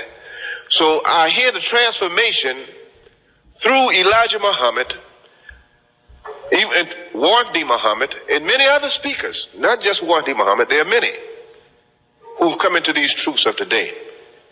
There must be a proper application of this to deal with our problems today. I also hear you saying that. In that, you certainly have my support. Would I be premature to ask, where is it that we go from here? No, sir, you're right on time. Well, from here, my duty first is to gather the messenger's believers or followers, which numbers 144,000. Number one, Allah is going to reward his servant first. And from here, we are to start to experience the glory and the power of Allah. and the ones that brought about the reason or the situation will receive their reward, which is punishment. We have actually stepped into the physical application of Allah's punishment and reward. This is where we're going from here. I am to build a house for the Lord. Build his house. And I can only do it according to scripture. I'm supposed to do it more magnificent than what the messenger did. It is to be something that is wonderful. Well, this is where we're going from there. The ones that is with me will experience that. They'll be a part of it. The ones that challenge it or come against it, they will be in a part where they will be suffering, or they will have to go and cook a little while. As it reads, we're going to burn them up. So this is where we are now. The black man is coming to the realization that there is one God, that he's on the scene today. He's not overseas someplace, and his prime people that he's in love with is here in North America. Not that he don't love other people, but the ones that is best qualified to represent him, to receive the gifts that he has to give us, is here in North America. And they have come up, and what will let him know which is the best of the ones that's here is the ones that accepted what he sent to them, which was a messenger. There's got to, like you said, if we go by this, it lays out certain ways to do things, but after you lay it out, you still have to have the knowledge to know how to do it for the time that it must be done. Now, I don't have to go and point my finger at no particular brother and say, well, you a good brother, you a good brother. I don't have to do that. When the messenger passed, we had to live 3.5 years under a deceptive teaching. And if we did not commit adultery or fornication with that teaching, then we were sealed. And I'm going to read something today to let you know out of the Bible, and you all go home and read the same thing, and you'll see it, how plain and simple it is. Everything that we've been talking about that has been in your mind has been made so complicated, and it's so far off, it's like a mystery. But in real life, it's not. So next is our heaven and hell for the ones that's supposed to get that. That's what's next. And I'm the one, and those that are you that wants to be right and accept mathematical thinking, you will be a part of it.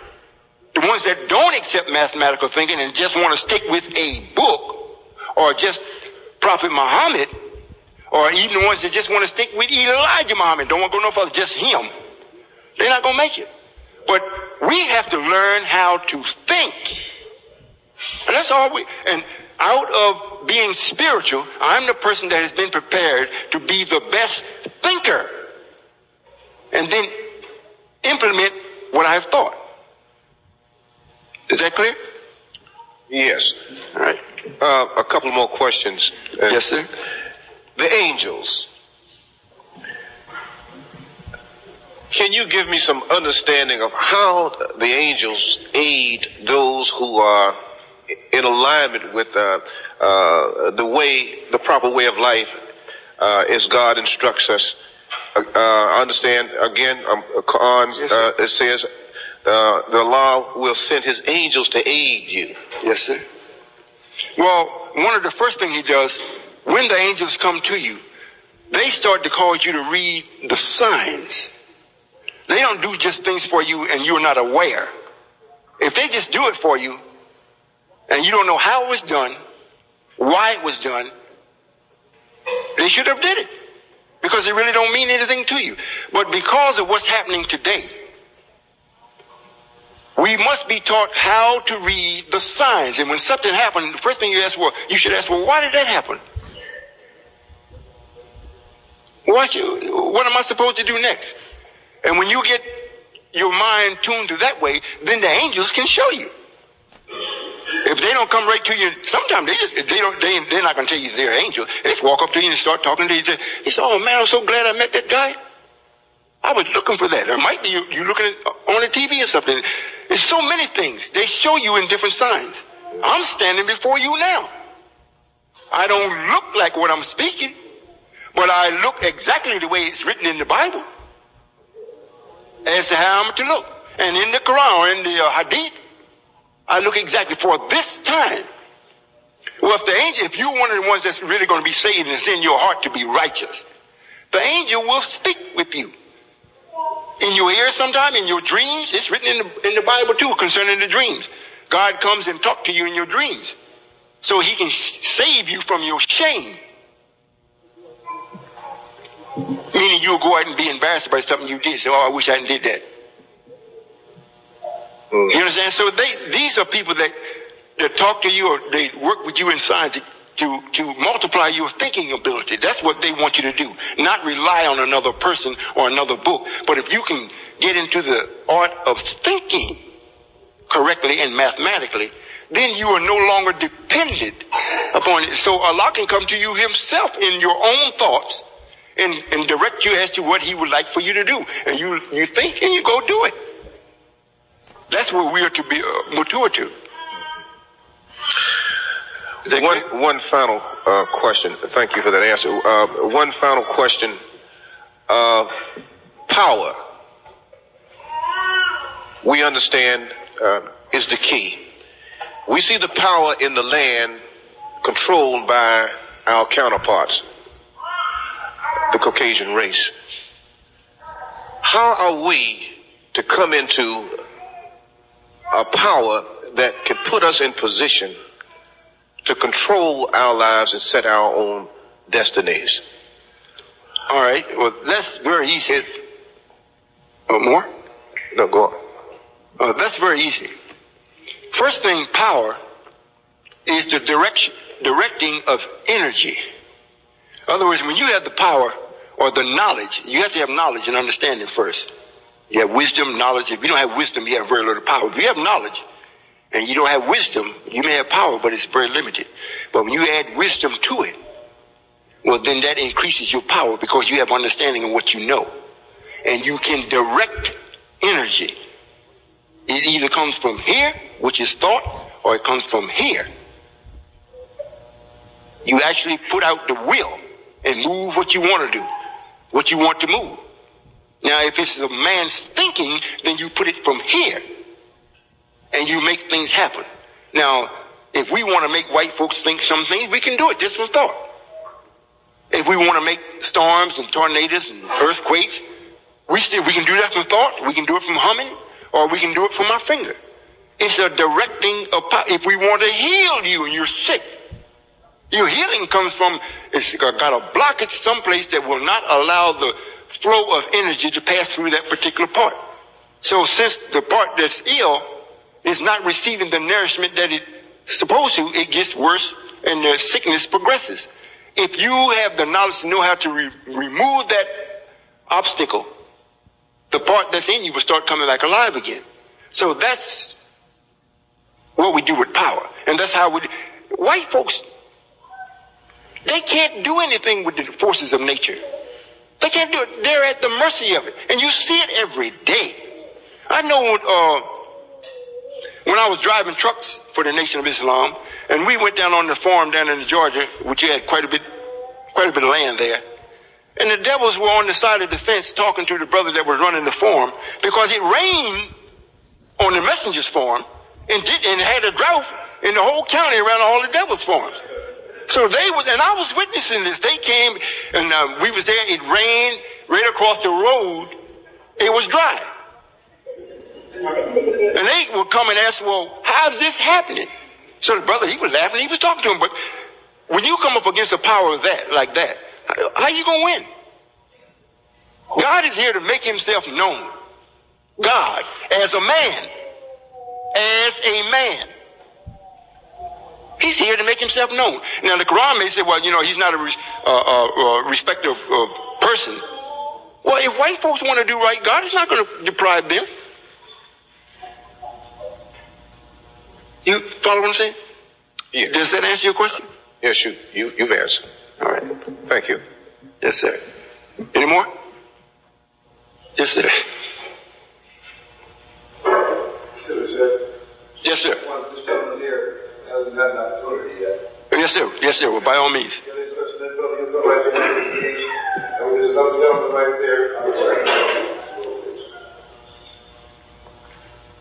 Please go ahead, sir. Assalamu alaikum. Wa alaikum salam. Just last week we had an eclipse of the moon coming close to Earth. Yes, sir. And is there some kind of sign there telling us or whatever? I'd like if you could elaborate. Well, I guess some astrologers would say, they get excited about those things. But when you do have an eclipse of the sun or the moon, we have the sun, the earth, and the moon. Those three bodies that deals with a lot of power that we use on this particular planet. When one is shut off from the other, say the moon goes into the shadow of the earth and it's not connected with the sun at all, well, then you have a different level of awareness or a different level of power. It decreases. And it's much easier for wickedness to be wicked, meaning it goes all into the weather and everything else, because it creates the balance is not balanced. Yes, sir. Other than that, other words, God didn't do it so that he could show something. This is something that happens because the moon rotates around the earth, and after so many periods of doing this certain time, it just goes into the shadow of the earth. But during that time, if you have knowledge, you know how to capitalize on everything. White folks, they have knowledge of things. So even if they don't do anything, they have the knowledge of it, so they put it in the book, make you buy the book, so they still capitalize on it. So Allah does it. So if the moon goes and if it's off balance as far as the power is concerned, well, then we use that off balance in a way where it goes against our enemy and for us. But he didn't do it specifically just for that to happen. You don't have to do that. Well, the other part to that is right after that, it was like destruction, maybe not here in D.C., but all over Pennsylvania, New York, and Massachusetts. Yes, sir. And I was just wondering if that's a portion of it also. Well, we just directed what we want, where we wanted it to happen. Yes, sir. See, we could have very easily put it in the sea, and the fish wouldn't have mind.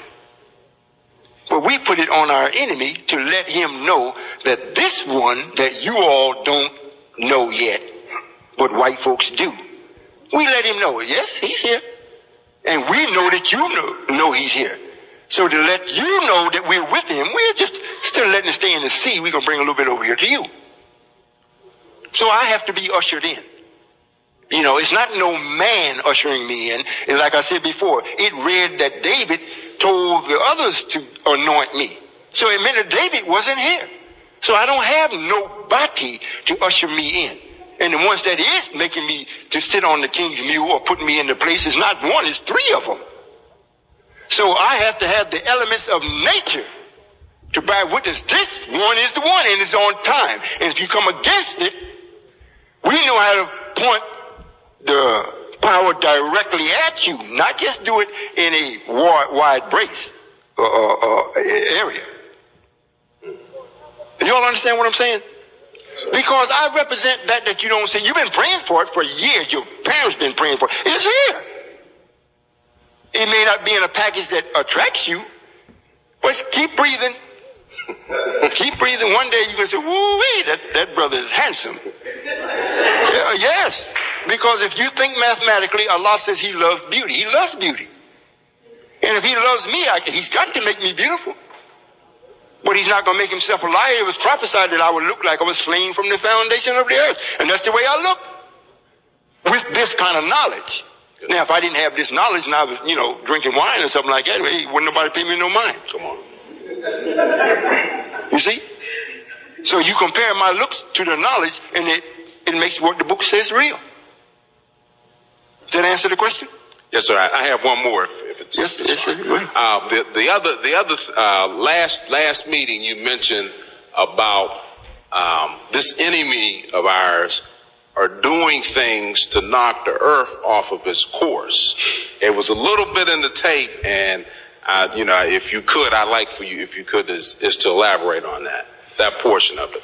Well, since the earth is being operated in such a vacuum of knowledge, and this is why the scientists or the wise men erected or built the pyramids, because the level of intelligence that was being expressed could not and would not keep the earth safe.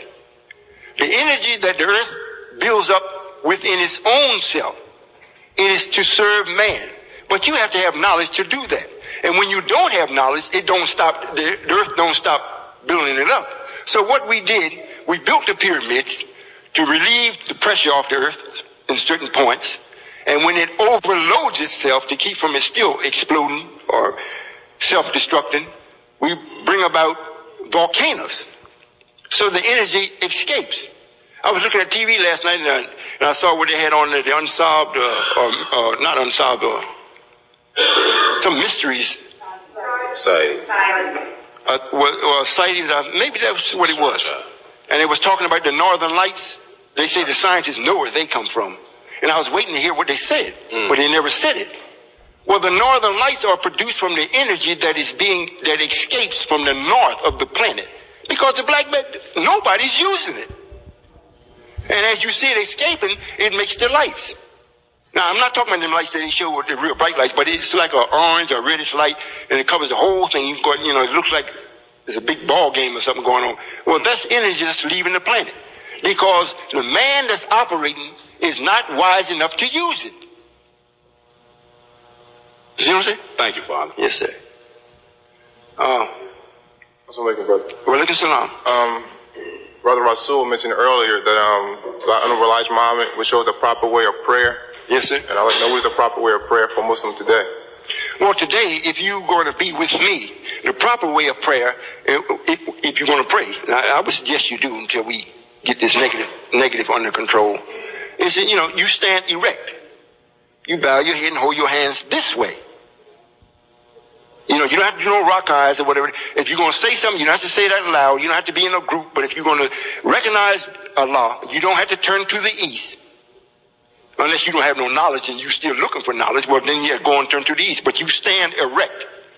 Your feet, at a 45 degree angle, your hands extended out with your thumbs close to your index finger, your hands cupped, indicating that if Allah is going to give you something, you got your hands out to receive it. With your head bowed, meaning that you respect higher knowledge. But the upright position, let's say in our prayer, for surely Allah, I have turned myself to thee, being upright. So that's the way we're supposed to pray. If we're talking about the way we're supposed to stand and hold our body ourselves. That's the way. But prayer is something that we're going to practice. If I have to ask for something, it means I don't have it. But after you get it, you don't have to ask for it no more. We've been praying and praying and praying for this one to come and save us. The Savior is here. Now, if you get off your knees and start paying attention to what's going on, you won't have to get on them no more. Just start doing what you see the Savior doing or what he's instructing you to do, and that puts an end to prayer. And it reads in the Quran that the mere remembrance of Allah is better than prayer. So now, how much more if the actions of Allah, how much more would that be better than prayer? You lose a whole lot of time praying if you have the knowledge to do. Now, if you don't have the knowledge, yes, pray. Is that clear? Yes, sir. Okay. Any other questions? No more questions? Oh, yes, sir. Go ahead, brother. Please. The second one here. Yes, sir. Assalamu alaikum. Walaikum salam.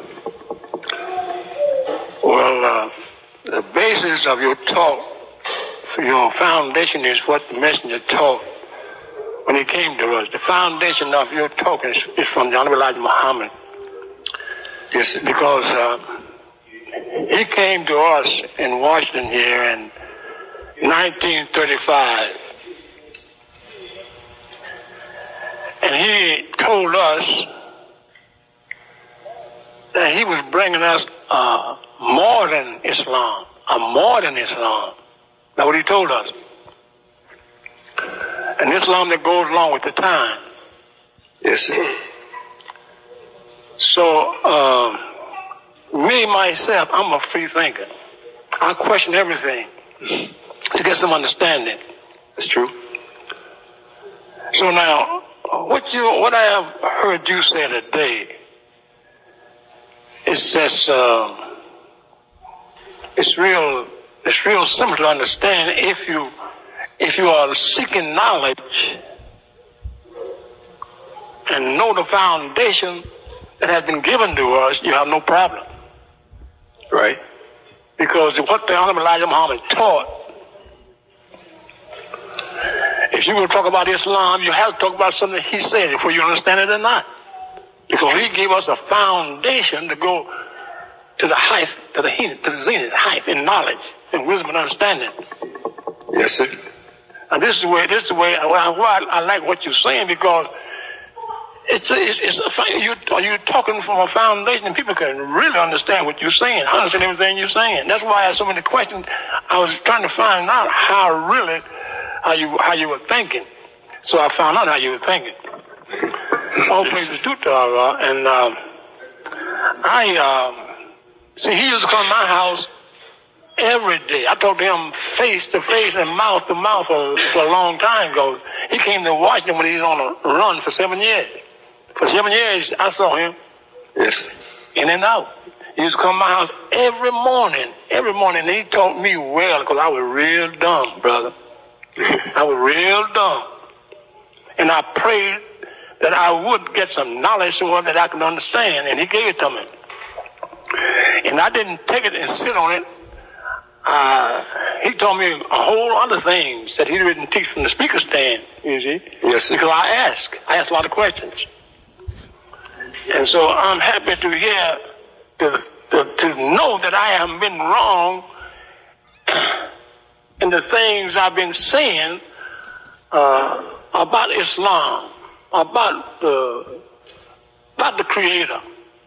See, because it make me feel good. Because some people say, you crazy. Yes, sir. And what they say, you crazy. When you bring to a people something different from what they have, or what they have in their mind, they call you crazy. Every wise man come on the scene, they say he was crazy.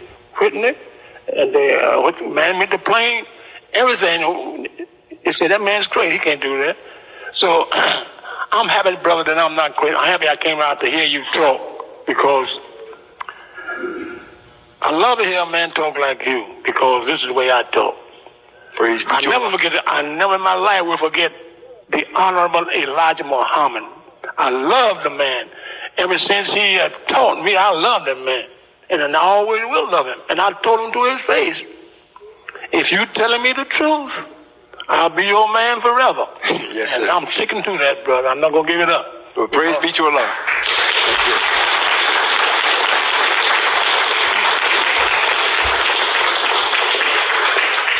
Excuse me, sir.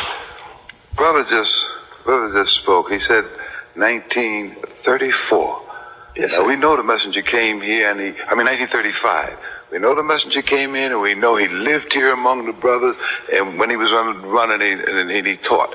But I just want to say one thing. This brother met the Honorable Elijah Muhammad the year after I was born. And I'm 58 years old. That shows you how long the brother been following the truth. Praise be to Allah. Well, I'm going to accept it this way. I was asked the question, what gave me the authority? That does. Yes, sir. If he's been with the messenger from that time until now, and no one, well, he didn't say no one, but if I'm correct, no one has inspired you the way that you're being inspired today, or give you the answers to what you've been looking for. Well, then I would say this is what confirms me or makes you all to know that I'm right. Yes, sir. Yes, in the Theology of Time, there's a chapter devoted to that states that Christianity is our slave master. Okay, I believe this, and this being true, how are you going to get your message, get the message to the people who still consider themselves Christians or whatever, or more specifically, how are you going to get it to their ministers about your message, what's going on? I mean, like, a lot of people in the Christian community, in the black Christian community, okay, they are afraid of what you're speaking, of what you're bringing forth. And don't you feel that you have a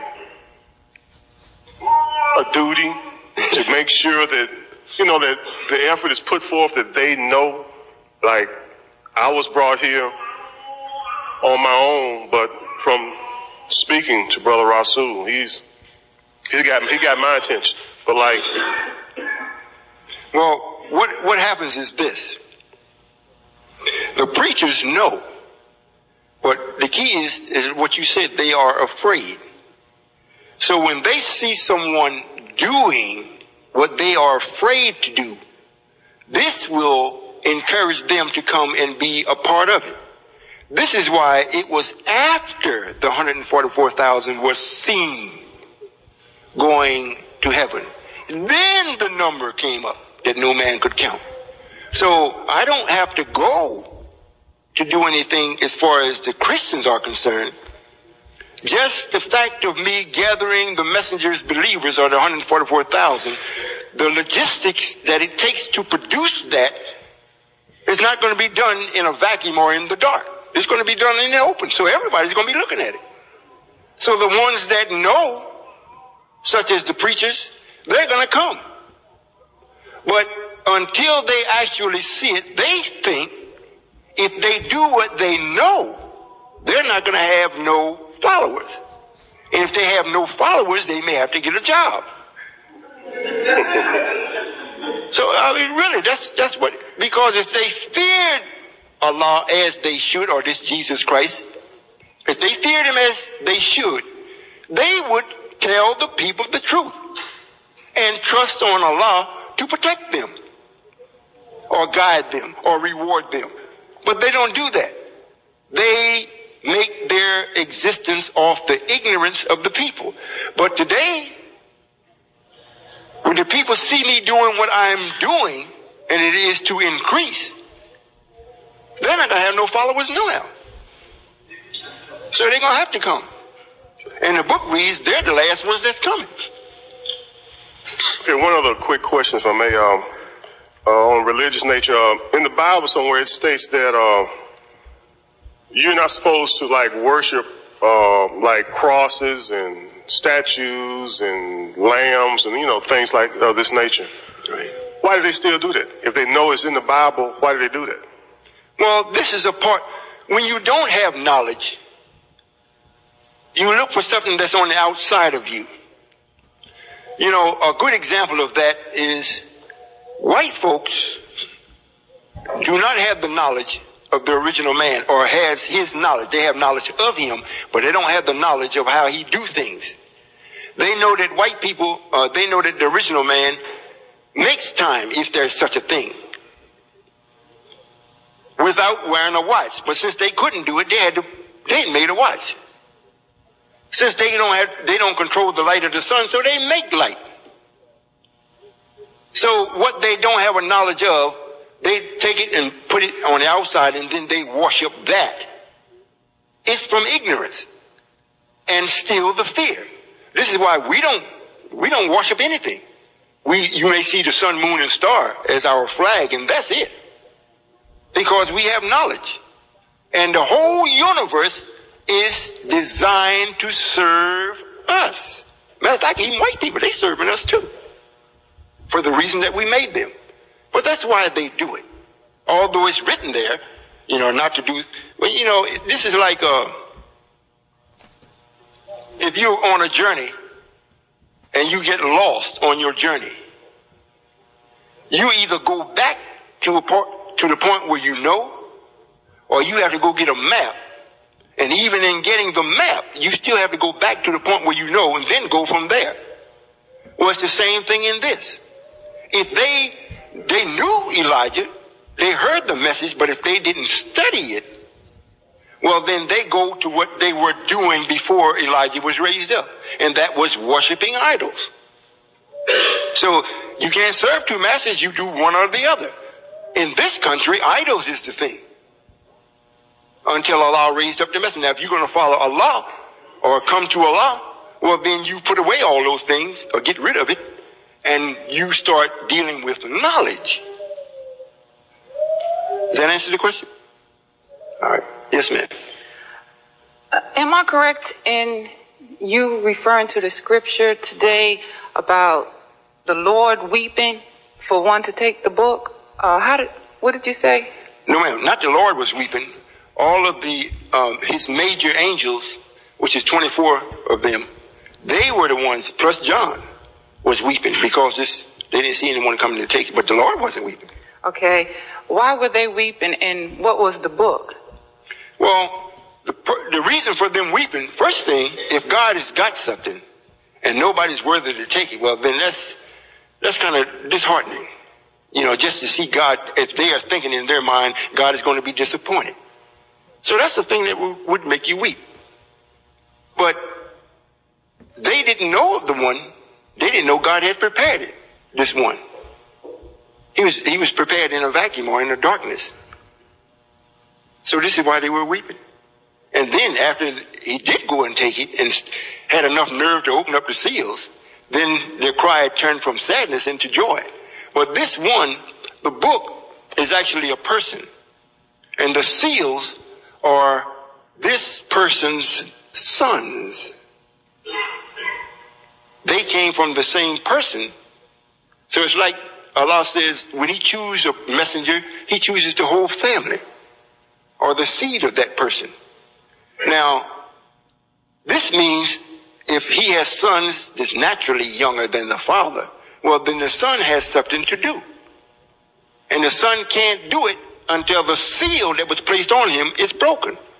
You know, it's not no book where it's closed up and got a pretty ribbon around it for Christmas. The seal is here. When the right things are said to the son, or whoever is being said to, then they say, oh, I got it now. The seal is broken. Okay, and I have another question. Why, when one passes, do we say, may peace and blessings forever be upon them, if there are no more? So we've been taught. Well, generally thinking, we think, well, when a person passes, that's the end of them. But the entity that's in them, it goes back to Allah, which is written here in the Quran and in the Bible too. When you go to sleep at night, you go back to Allah. Now, if this were not so, you would not say, I hope you have a good night's rest and an early morning's rise, or a peaceful night's rest and an early morning's rise. Well, it reads here, when you go to sleep, you go to Allah, and when it's time for you to wake up, he lets you go to sleep in peace, and he wakes you up in peace. If you're a Muslim, or if you're in with him. So, the passing, if we understand it, the fullness of that is not when you go to sleep and come back, but when you leave this shell of the body that you're in and you come back again. In other words, you have passed from this level of expression of life to another. When it's time for you to return in this, you come back into another body. So that's the explanation of passing. But it isn't something that a spookiness that comes out of you or goes someplace. But the who you are leaves it. That's something that cannot be killed or destroyed. It just can't. So when the body is no longer the same thing as you have your car, it gets so raggedy you can't drive it no more, you call a junk man. You get you another car. If that answers your question, did I leave something out? No, sir.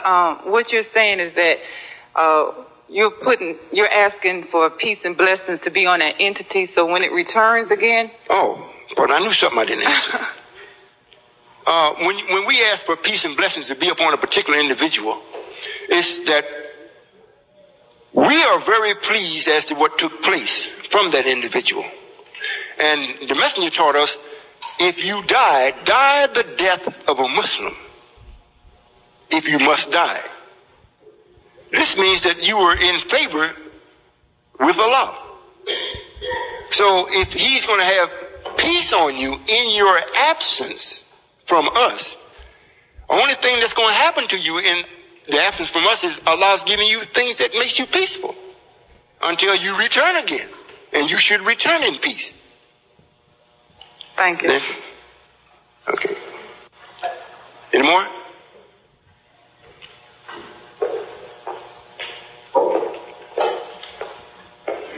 Assalamu alaikum. Walaikum salam. I would like to know if you. I would like to know if you would elaborate on the titles Jesus, Lord, God, and would also explain or tell me who in the Bible were most like Elijah Muhammad and F.D. Fraud Muhammad. Praise him be to his name. Farad Muhammad? Yes, sir. All right. Well, as far as Farad Muhammad, that would be the one that sat on the throne. That was asking for this, or the one that was to come, was from Mount Paran. Mount Paran, the Holy One. That would be Master Farad Muhammad. But Jesus in the Bible, just Jesus, not Jesus Christ, that would be the messenger. Because Jesus was like a mercy. You know, he was justice, but he didn't enforce anything. That would be the messenger. God, there are many different gods. Because God is someone that has knowledge to make things happen. But he isn't necessarily righteous. If you all understand what I'm saying. So there are many gods, but the God would have to be Allah. If you're going to say it in that sense. Was there someone else you asked me about?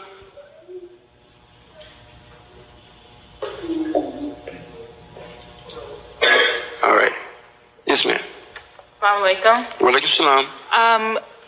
I think on your prior meeting, you had mentioned about the two runner-ups to the messenger. Could you elaborate on that? Because I really didn't get the complete understanding of that. And I have one more question. You talk about the power that the man is to receive once this thing gets going. What about the woman in that sense? Where does she stand after, the man does get this power? And not to say that she's to receive the same type of power, but, her position exactly after all of this comes to being. Well, I'll answer the last one first. The woman, when the man receives the power that he's supposed to have, the woman is to receive the benefits from it. And by receiving the benefits from it, she gives him peace and comfort. She confirms him having it, justify him having it. This is when the woman gives the man an opportunity to be God. He has someone to actually do something for. If he had this power and he was just going to do it just for his brother, hey, his brother's God too. But if he has someone that is of a lesser power based on himself, it gives him the right, as it does a mother, to be the parent over her child. She has the authority over the child to bring it up right. So the man has the same, and that is the only thing belongs to the man, is his wife. He don't own nothing else. He don't own his daughters. He don't own his sons. He owns his daughter until he gives her away. But he's got to give her away. But what belongs to him is only a female. And she belongs to him. It gives him the right to be God. In other words, she's to receive this. The man is to go and make the house. The woman comes in and decorates it. Or she comes in and says, hey, I don't like that house. You know, if he loves his wife, if he's thinking he got the power, he go build one that she does like. Is that clear? As far as the woman is concerned. Now, it don't mean the woman won't have no power now. Her power is the power to raise a nation or to produce her husband again. This is why when the child is born, the child calls the mother or his wife, the child's father's wife, calls her mother. Mother means more of. She's to produce more of her husband. Because she's the one that's going to be the first nurse and the one that teaches the child. So if the husband has done right and she's in love with her husband, she's going to make sure that child knows its father. So she's produced him all over again. So that's power. That is power. Did that answer your question? Yes, sir. All right. Now, the other was the two runner-ups. Two runner-ups. When Allah came in the person of Master Farad Muhammad, he didn't come to North America for 3 days and 3 nights in the heart of hell looking for Elijah. It was just that the prophets had already prophesied this particular person would be named Elijah. And once Elijah found Allah, now Allah didn't find him. The messenger went and heard this man speaking, and he recognized him as being God. There were two other persons that had, now let me back up. When Allah came here, he was looking for the person that had the most amount of will in him to help his people. That was the messenger. But there were two other people that were runner-ups of the messenger. So he used those two people to produce the family of Allah. That's why it reads in our lessons that we're supposed to teach the knowledge and wisdom of the human family. Not teach of God, of the planet Earth. And in our lessons it also reads, who is the original man? The Asiatic black man, the maker, the owner, the cream of the planet Earth, God of the universe. So if you're going to teach the knowledge and wisdom of the human family, well, then there has to be two different people that is producing, because you have to have male and female. Now, this family, I think I was talking about the number 19 when we were talking about, well, one side of this person, of the two, produced the water side or the physical side of it, which is 10 people that represents physical water. The other ones they use to produce the other 10 that represents fire, spirit, sunlight. So these are the two people that were the runner-ups of the messenger. The messenger was not to produce the families. He was to put the message out in such a way where he dealt a death blow to our enemy, a spiritual death blow. This is why I hear a lot of people call the messenger the Christ. Well, that is true, but it has to be understood. He crushed this man spiritually, but he didn't bring about the families. You see, there had to be physical people brought about. So that's what they were used for. Right? Yes, sir. Okay. Any other questions? No more?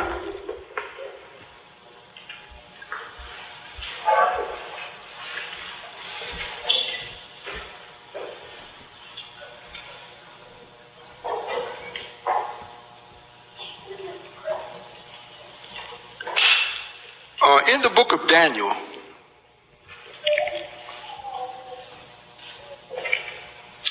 the last chapter, chapter 12, and I usually start from about 6.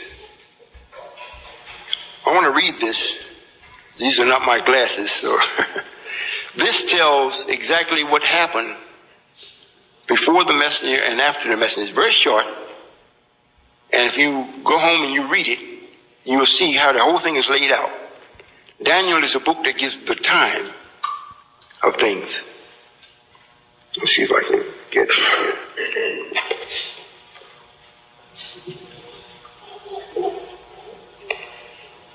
And one said to the man clothed in linen, which was upon the waters of the river, how long shall it be to the end of these wonders? And I heard the man clothed in linen, which was upon the waters of the river, when he held up his right hand and his left hand unto heaven, and swore by him that liveth forever, that it shall be for a time, times, and a half time. And when he shall have accomplished to scatter the power of the holy people, all of these things shall be finished. Now here, when you get to time, time is a year. Times is 2 years. So you got a year plus 2, which makes 3.5. Now keep that in mind. And I heard, but I understood not. This is Daniel talking. And I heard, but I understood not. Then said I, O my Lord, what shall be the end of these things? And he said, go thy way, Daniel, for the words are closed up and sealed until the time of the end. Many shall be purified and made white and tried, but the wicked shall do wickedly, and none of the wicked shall understand, but the wise shall understand.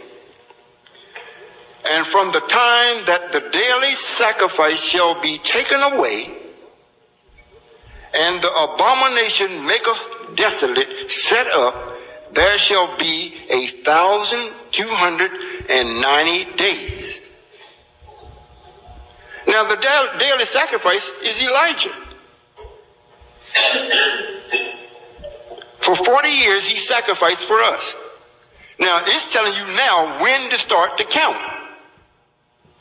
When you're going to have this time, times, and a half time. You start when the daily sacrifice has been taken away. And the abomination set up that makes desolate. His son Wallace came in and tore the thing down within 3.5 years.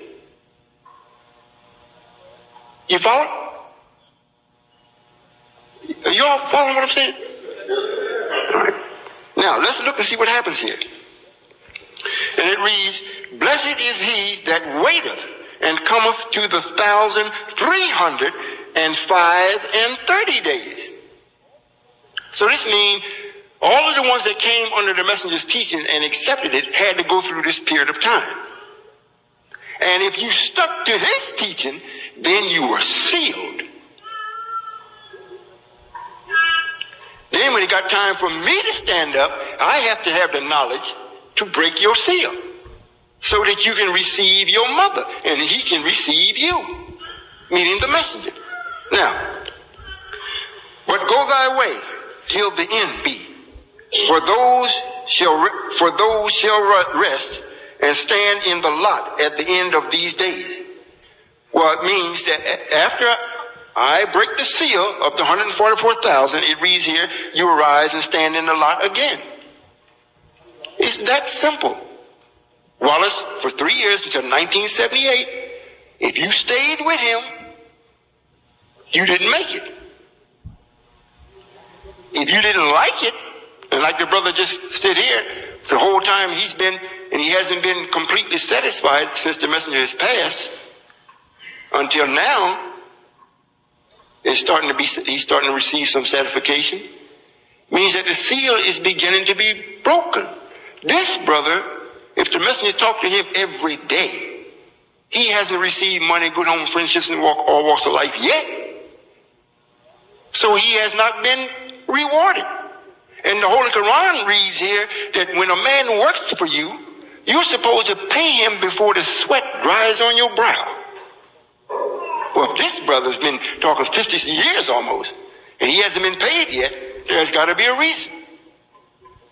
So I'm here to make sure he gets paid. And the other 144,000. Is that clear? Now, those of you that were not with the messenger. It does not mean because everybody was not born where they could be with the messenger to be a part of the 144,000. But the children of those, or the people that were born after that, you have a duty now to put your attention and your actions on truth and look to express it. You start looking for a way and a place to express it. The place is the Nation of Islam. You don't have to get it back. We're going to do that.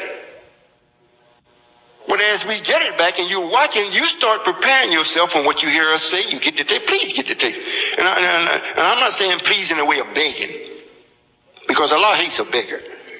But I'm saying to your advantage and to make all of us happy, because it does not please us to see any black man or any black woman unhappy because they didn't make it. But we cannot accept anyone that does not accept the knowledge. If you don't accept the knowledge, I don't care how much person you accept, that's not going to take you into the hereafter or to the promised land. It's not going to do it. And if we take you against the laws, then we're going to have a burden. Is that clear? So the only thing we're saying, now we get the nation back. That's no problem. That's already predicted. That's already prophesied. But the ones that's going to be in it, the only way you're going to be in it, you're going to have to study what you hear coming from me, or the ones that's been taught by me. That's the only way you're going to make it. And we are not accepting any other fornication or adultery. We're not accepting it. The time is up for it. It's as simple as that. It's not complicated at all. And it's not where we're going to make you do anything specifically. If you can stand up against what's coming and weather it out, well, we're going to have to take our hat off to you. But if it gets a little tight on you, like the scientists were teaching me or telling me, you don't have to go after no one. They're telling me this. And I said, why? They say, well, when they get tired, they'll come. Now I fully understand what I was being told. You know, you're bad until you run up on somebody that's better than you. Then you ain't bad no more. Well, we're in a time now that you're not as bad as this time unless you join on with it. It's not so much that you got something to fear from me, but all that is to be expressed in the form of power is coming through me. I don't have no negative in me to cut a short in it. Believe it or not. But I am a person that I love to love. I do. I really, really do. And I want others that have any inclination of love. If you really experience it, that's an experience you never want to escape or get away from you. Never. And we've been a people that has never, if we got a taste of it, something always happens that snatches it away from us. Well, I'm going to ensure, if you want it, I'm not going to let nobody take it from you. And they can't deal with this. And I'm not bragging. I feel mighty proud though, but I'm not bragging. Nobody's going to take nothing here. And you're going to be just like me. It's not like, well, I just have to protect you all the time. If I share with you what I know, you can help me protect other things. We don't just need to protect people. We got to protect the planet. There's nothing clean here. Nothing. Nothing. Nothing. Nothing. Is that clear? Any other questions? No more questions?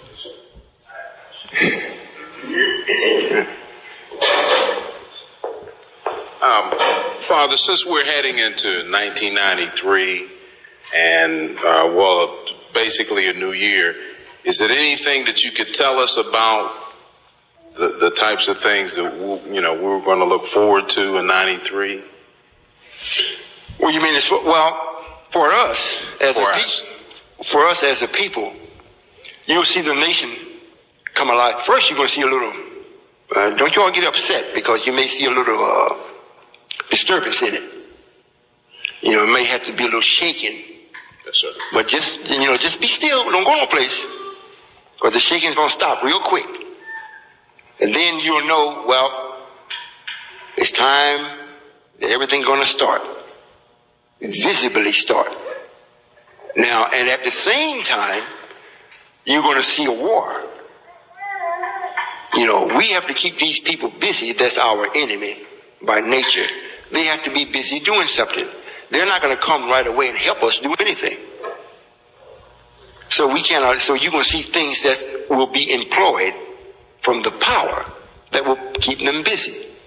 Now, I'm not going to say just what it is because he's listening also. Yes, sir. Does that answer your question? Yes, sir. Thank you.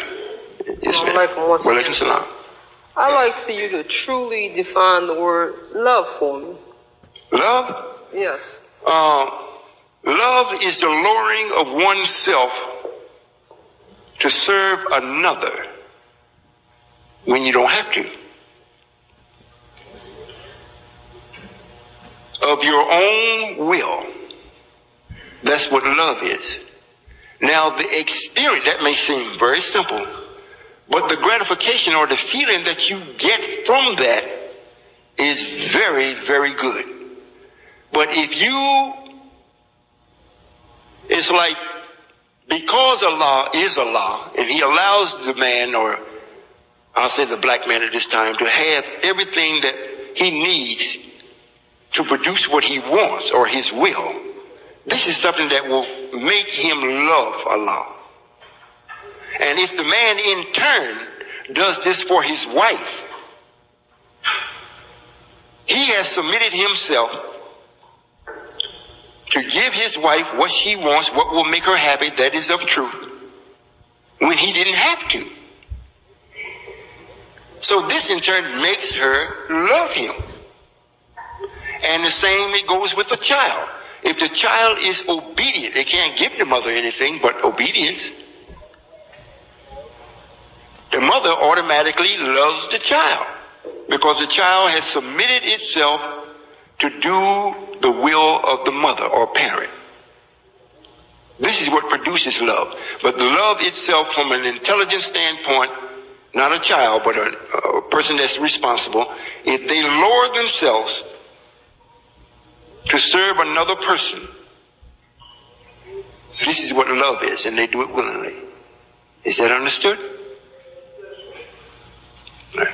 Any more questions? Assalamu alaikum. Wa alaikum salam. I'm a bit puzzled. The brother asked you about what was coming down the pipe. Before I continue, I'd like to say that he said that there's nothing that he can do to stop what's going on. And now I'm going to kick into what you said to him. You said that something is coming to keep him occupied. Right. And you also said, if I say it, then he'll know what I'm up to. Oh, you want to know why I said it? Yeah, it seems that if you said that, if he knew what you were up to, that he might stop you in some kind of way. Well, no, it's impossible to stop me. But I don't want to help him cause problems for us. The devil knows that he cannot do anything to me because of me being all positive, and all of the powers of the universe is protecting me because I am the vehicle that they are using to express the power. So the devil knows he's not going to come try to do anything to me, but he will try to do everything to everybody else around me to make sure that I'm always one, lonely by myself. So if I don't say certain things, it don't help him to go out and cause stumbling blocks or cause trouble or problem for you all. It's not that if he does something that we can't stop him. Oh yes, we know what he's going to do before he does it. But we're not going to help him do it.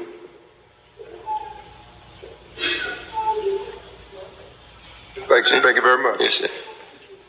Anyone else? It's 4:30 almost already. I'm going to call it, I'm going to stop at 4:30. I think the Brother Secretary got some things to say. Oh, careful. Yes, sir. When you are here, you keep very close attention to what's going on. Keep your ears open so you will know when the next meeting is. And bring somebody with you. Now, it may be, by the time we go into the next meeting, we may be in the temples. That's how close it is. It's not that the minister has the power to hold us out from the temple. It was designed, that's the way it's supposed to be, and that's what will happen. So when you hear us there and we call for you, come. And don't stay away, because there's going to be a lot of people that actually, like the brother said, love what he hears. When I first started off, you didn't see the brothers just around me now, just by myself, just me and Brother Derek. So we've been making progress. Now you see others with me, because they not so much love the flesh, me, but the idea that I'm bringing into existence, they want to make sure no foolishness stops it. So you see more people with me. And it's going to escalate. And I'm not going to allow it to be where I'm not with you all, or I get so far away from you that we can't talk. It won't be that way. But it is going to be structured in a very orderly manner, where I'll be with you and you all will be with me. So get the tape, get this book here, get this book, The Theology of Time. If you want to know what the messenger said and you want to know what's going to happen in the future, now get this book. And I'm not pushing it because the brother Rasul is the author of it. It's because the truth is in it, and the book is very timely. And get the other books that the messenger have, Our Savior Has Arrived, Message to the Black Man, and whatever. Is that clear? Now, I can't love you all if you willfully remain ignorant. That's what will separate us. Now, I hope you understand that. Yes, sir. So you have to answer my question. You just answered my question. Oh, all right. Oh, yes, sir. I just wanted to say that this is my first time coming to the study group, and my comments are directed to everybody on the stage. That I enjoyed everything you all were saying today, and my question was that to the speaker. You said they were going. I'm gonna go into this question, and I wonder if you can answer for me. You said there's going to be a kind of a shakeup in the nation, and I just wondered, could you further go into that if you could? Well, nothing likes to change. You know, I was looking at a program, and they were describing how long it takes one of the big ships that's on these ocean liners. They can start to turn it, and it'll go a mile and a half before it actually starts to turn, because they don't want to accept the change. Now, in the book of Kings, we have Adonijah here, which is actually Minister Farrakhan, and it's reading there that he was running the nation. And when Solomon was made king, and Solomon let this be known to him, he didn't want to give it up. And I had been to Minister Farrakhan twice. And I've spoken some things to him that some things that you haven't heard yet. Because when I spoke to him, I knew I wasn't just coming and speaking to a man. I'm speaking to someone that's in the position that's representing the law. So I had to present myself right and exact. So when I left, he couldn't argue what Roy said or what Royall said. He would have to ponder over what was said, and it's true. Now, how does he fit with that? So now time has compressed itself because I'm not there, and you all are looking to receive what you've been promised, and you're not going to get it except from that place. Well, then if they refuse to move, not that I'm going to go there and we go to fight. That's not showing wisdom. That's showing ignorance. But things that, it'll be many little things that's going on. You say, well, man, that's happening in the nation? I mean, what I can understand now, They have a curfew. They're supposed to be in at a certain time. That's to you all, it may not seem like much, but to a Muslim that came up under the messenger, that is something that is almost unbelievable.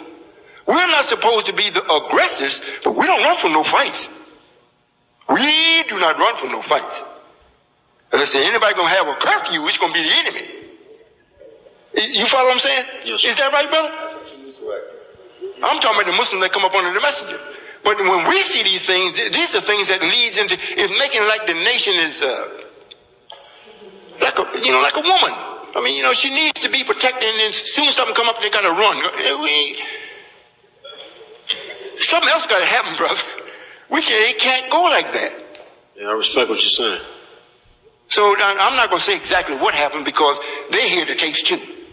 So he's thinking, they're trying to look for anything possible to discredit me or to send their henchmen after me. And I don't want to do that because I don't want none of them to get hurt. I just spoke about love. I love them. I love the minister.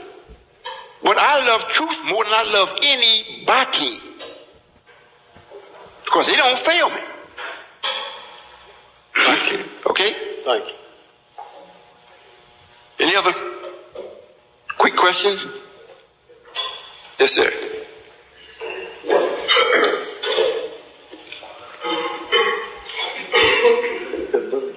Assalamu alaikum. Walaikum salam. Several questions, and I'll make them brief. I hear you, brother. Excuse me.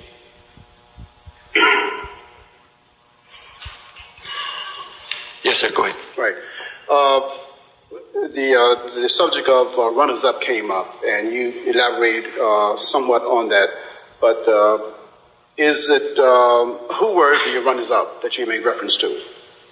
Well, in the Bible, when Moses made it across the desert, I don't know how many of you all know the story of Moses when they put him out and he had to go across the desert. When he came up on this land, this man had these 7 daughters. That's one of them in the Bible. But in actuality, these 2 are not known for any greatness. They didn't have to be. They were just to be the carriers of this particular power or will. So it is the father of the sister, a sister, I'll put it this way, that's in the nation that produced 10 children.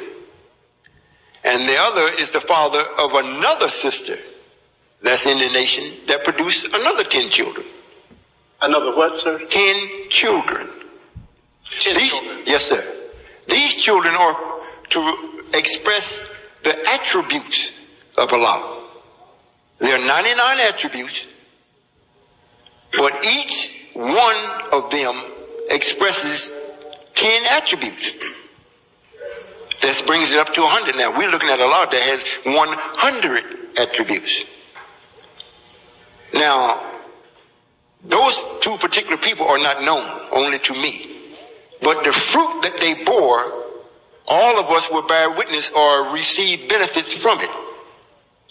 Because when things start happening, what they're going to produce, you're going to start asking, who was your father? And they will tell you, those will be the ones that were runner-ups. This thing is well planned out, brother. It's not something that they prepared me, and then I have to go and try to find somebody else to help me. Everyone that's supposed to be with me has already been prepared. This is why it reads in here concerning about Zadok the priest and Nathan the prophet. David prepared them before I was prepared. So the ones for the family, this 19 that's over this hell in the Holy Quran, these are the families. You may say, well, yeah, I said 10 and 10. This is true. But in one family, there's a set of twins and both of them are boys. So they're counted as one. So it makes it 19. If that's clear. I get the impression from the way you answered the question before that they were 2 runner-ups, someone that was coexisting with the Honorable Elijah Muhammad. Well, no, sir. Speaking from God's point of view, it was that he didn't make them pronounced in any way. He just knew who had the will. So instead of using them to stand up and speak and do certain things, he used them to produce a family. Or has that family had a role to play or has played that role over the years? Oh, no, sir. They ain't played. No, sir. No, sir. The family is just getting ready to play it. They just getting ready. They had to come up under the messenger's teaching too. So they're just getting ready to step into their role. Their seals still have to be broken. They're still sealed. Okay, you, from the way you're talking, brother, and what is your name? Solomon. In other words, I'm known as Solomon. Brother, you had Brother Russell had to tell you to say Solomon? What did? Well, when you, I'm gonna answer. If you're truly seeking to find truth, it's not that Brother Russell had to tell me anything. My name is Royall. I'm not ashamed of it. It's spelled with 2 L's. And it means one to judge. Judge all. But at that level, you don't want to know me as that. You want to know me as Solomon. When I grow to my name, Royall, then you won't ask me no question like that. Because I'm finding more Muslims, in order to break the seal off of them, I have to swallow my tongue. Now, if I be royal, and in Arabic, like you was asking me about Islam, the word coming from Arabic language, in Arabic, royal means to summons all. So I have the right and the authority to summons you. And if you don't answer, do away with you. And you can't stop it. And in English, since I'm here in this Western Hemisphere, we're speaking English. The interpretation of the English name means for it, the judge all. Roy means to judge. A-L-L means all. So if I do that, well then, at this time you much rather know me as Solomon. Solomon is the one that is causing people to go in and out of their affairs, and he's able to judge them and guide them. But when it gets to the point where I am actually royal, I'm not guiding nothing except the power. I'm going to destroy this. I'm going to preserve that. I'm going to bless this. And I'm going to create that. Brother Solomon, who gave you that name? Where did you get the name? Royal? Yes. The scientist named me through my mother. My mother's name was Isabel. And I was the ears that was in the bell. And I'm here now. I didn't name myself. That's my birth name. I didn't take it on. I just received the meaning of it. You make reference to scientists. The reason I'm asking these questions because I'm of a different orientation. I understand. Right? And, yes, sir. I think it's important that I be clear on where you're coming from in order to I understand. You can just accept or reject or etc. Yes, sir. Go ahead. Okay. Yes, sir. If that's all right to proceed. Yes, sir. Go ahead. I'm kind of rushing because the time is slipping away, but go ahead. All right. You're a Muslim. Yes, sir. You make more references to the Bible than you do Quran, which is a Muslim book, the revealed book of the Muslim. And you often make reference to various characters, prophets, personalities in the Bible. And it has been proven that there are numerous mistakes in the Bible, many things that are incorrect, according to various Christian scholars.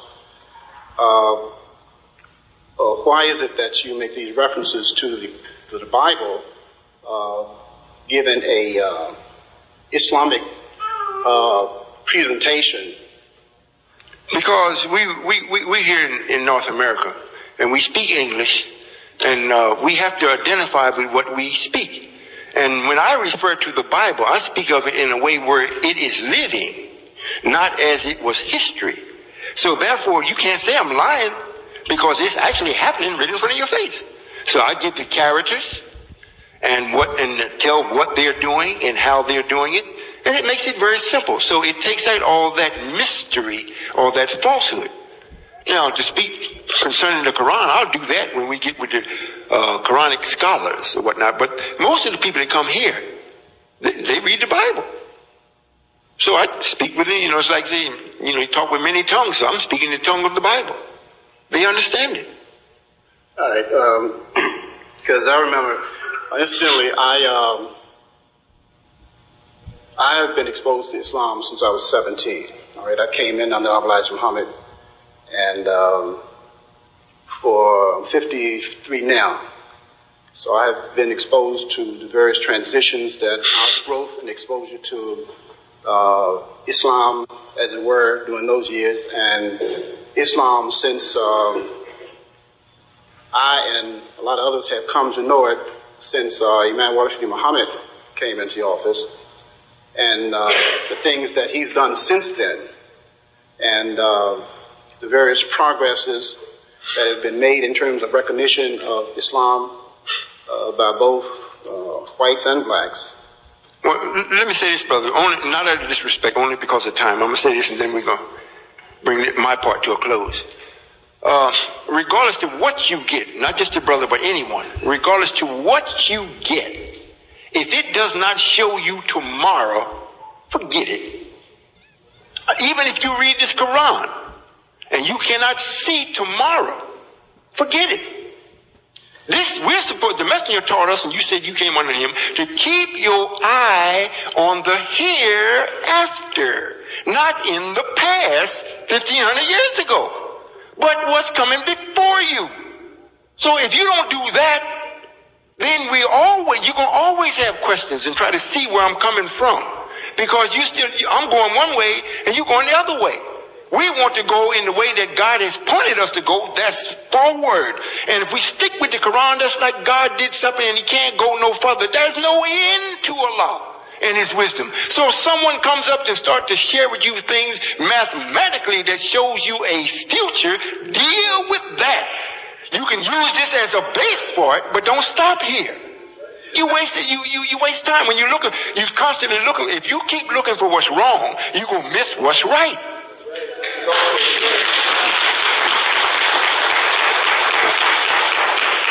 Brother, maybe come to Brother Solomon, in respect of time, I'm going to relinquish the mic, and I have numerous other questions. Okay, but I can talk to you later, or I'll come back at another time. Yes, sir. You want to say something to him, Brother Rasul?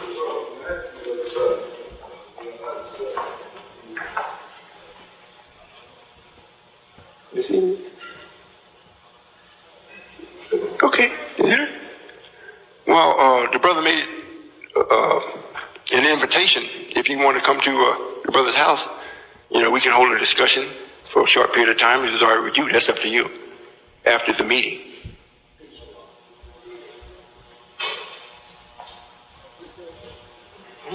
Very good. If there is any laborers of the messenger here, or any believers that was with the messengers, I mean real believers, and you see Brother Rasul, I'm sure that he'd be more than happy to have you at his home, and we'll continue from here, from there. But this place don't belong to us yet, so we have to vacate, and there's a couple of things that the secretary wants to say, because he is the secretary, and he wants to do his job. So I'm going to say, Assalamu alaikum, I'm happy that you all came out.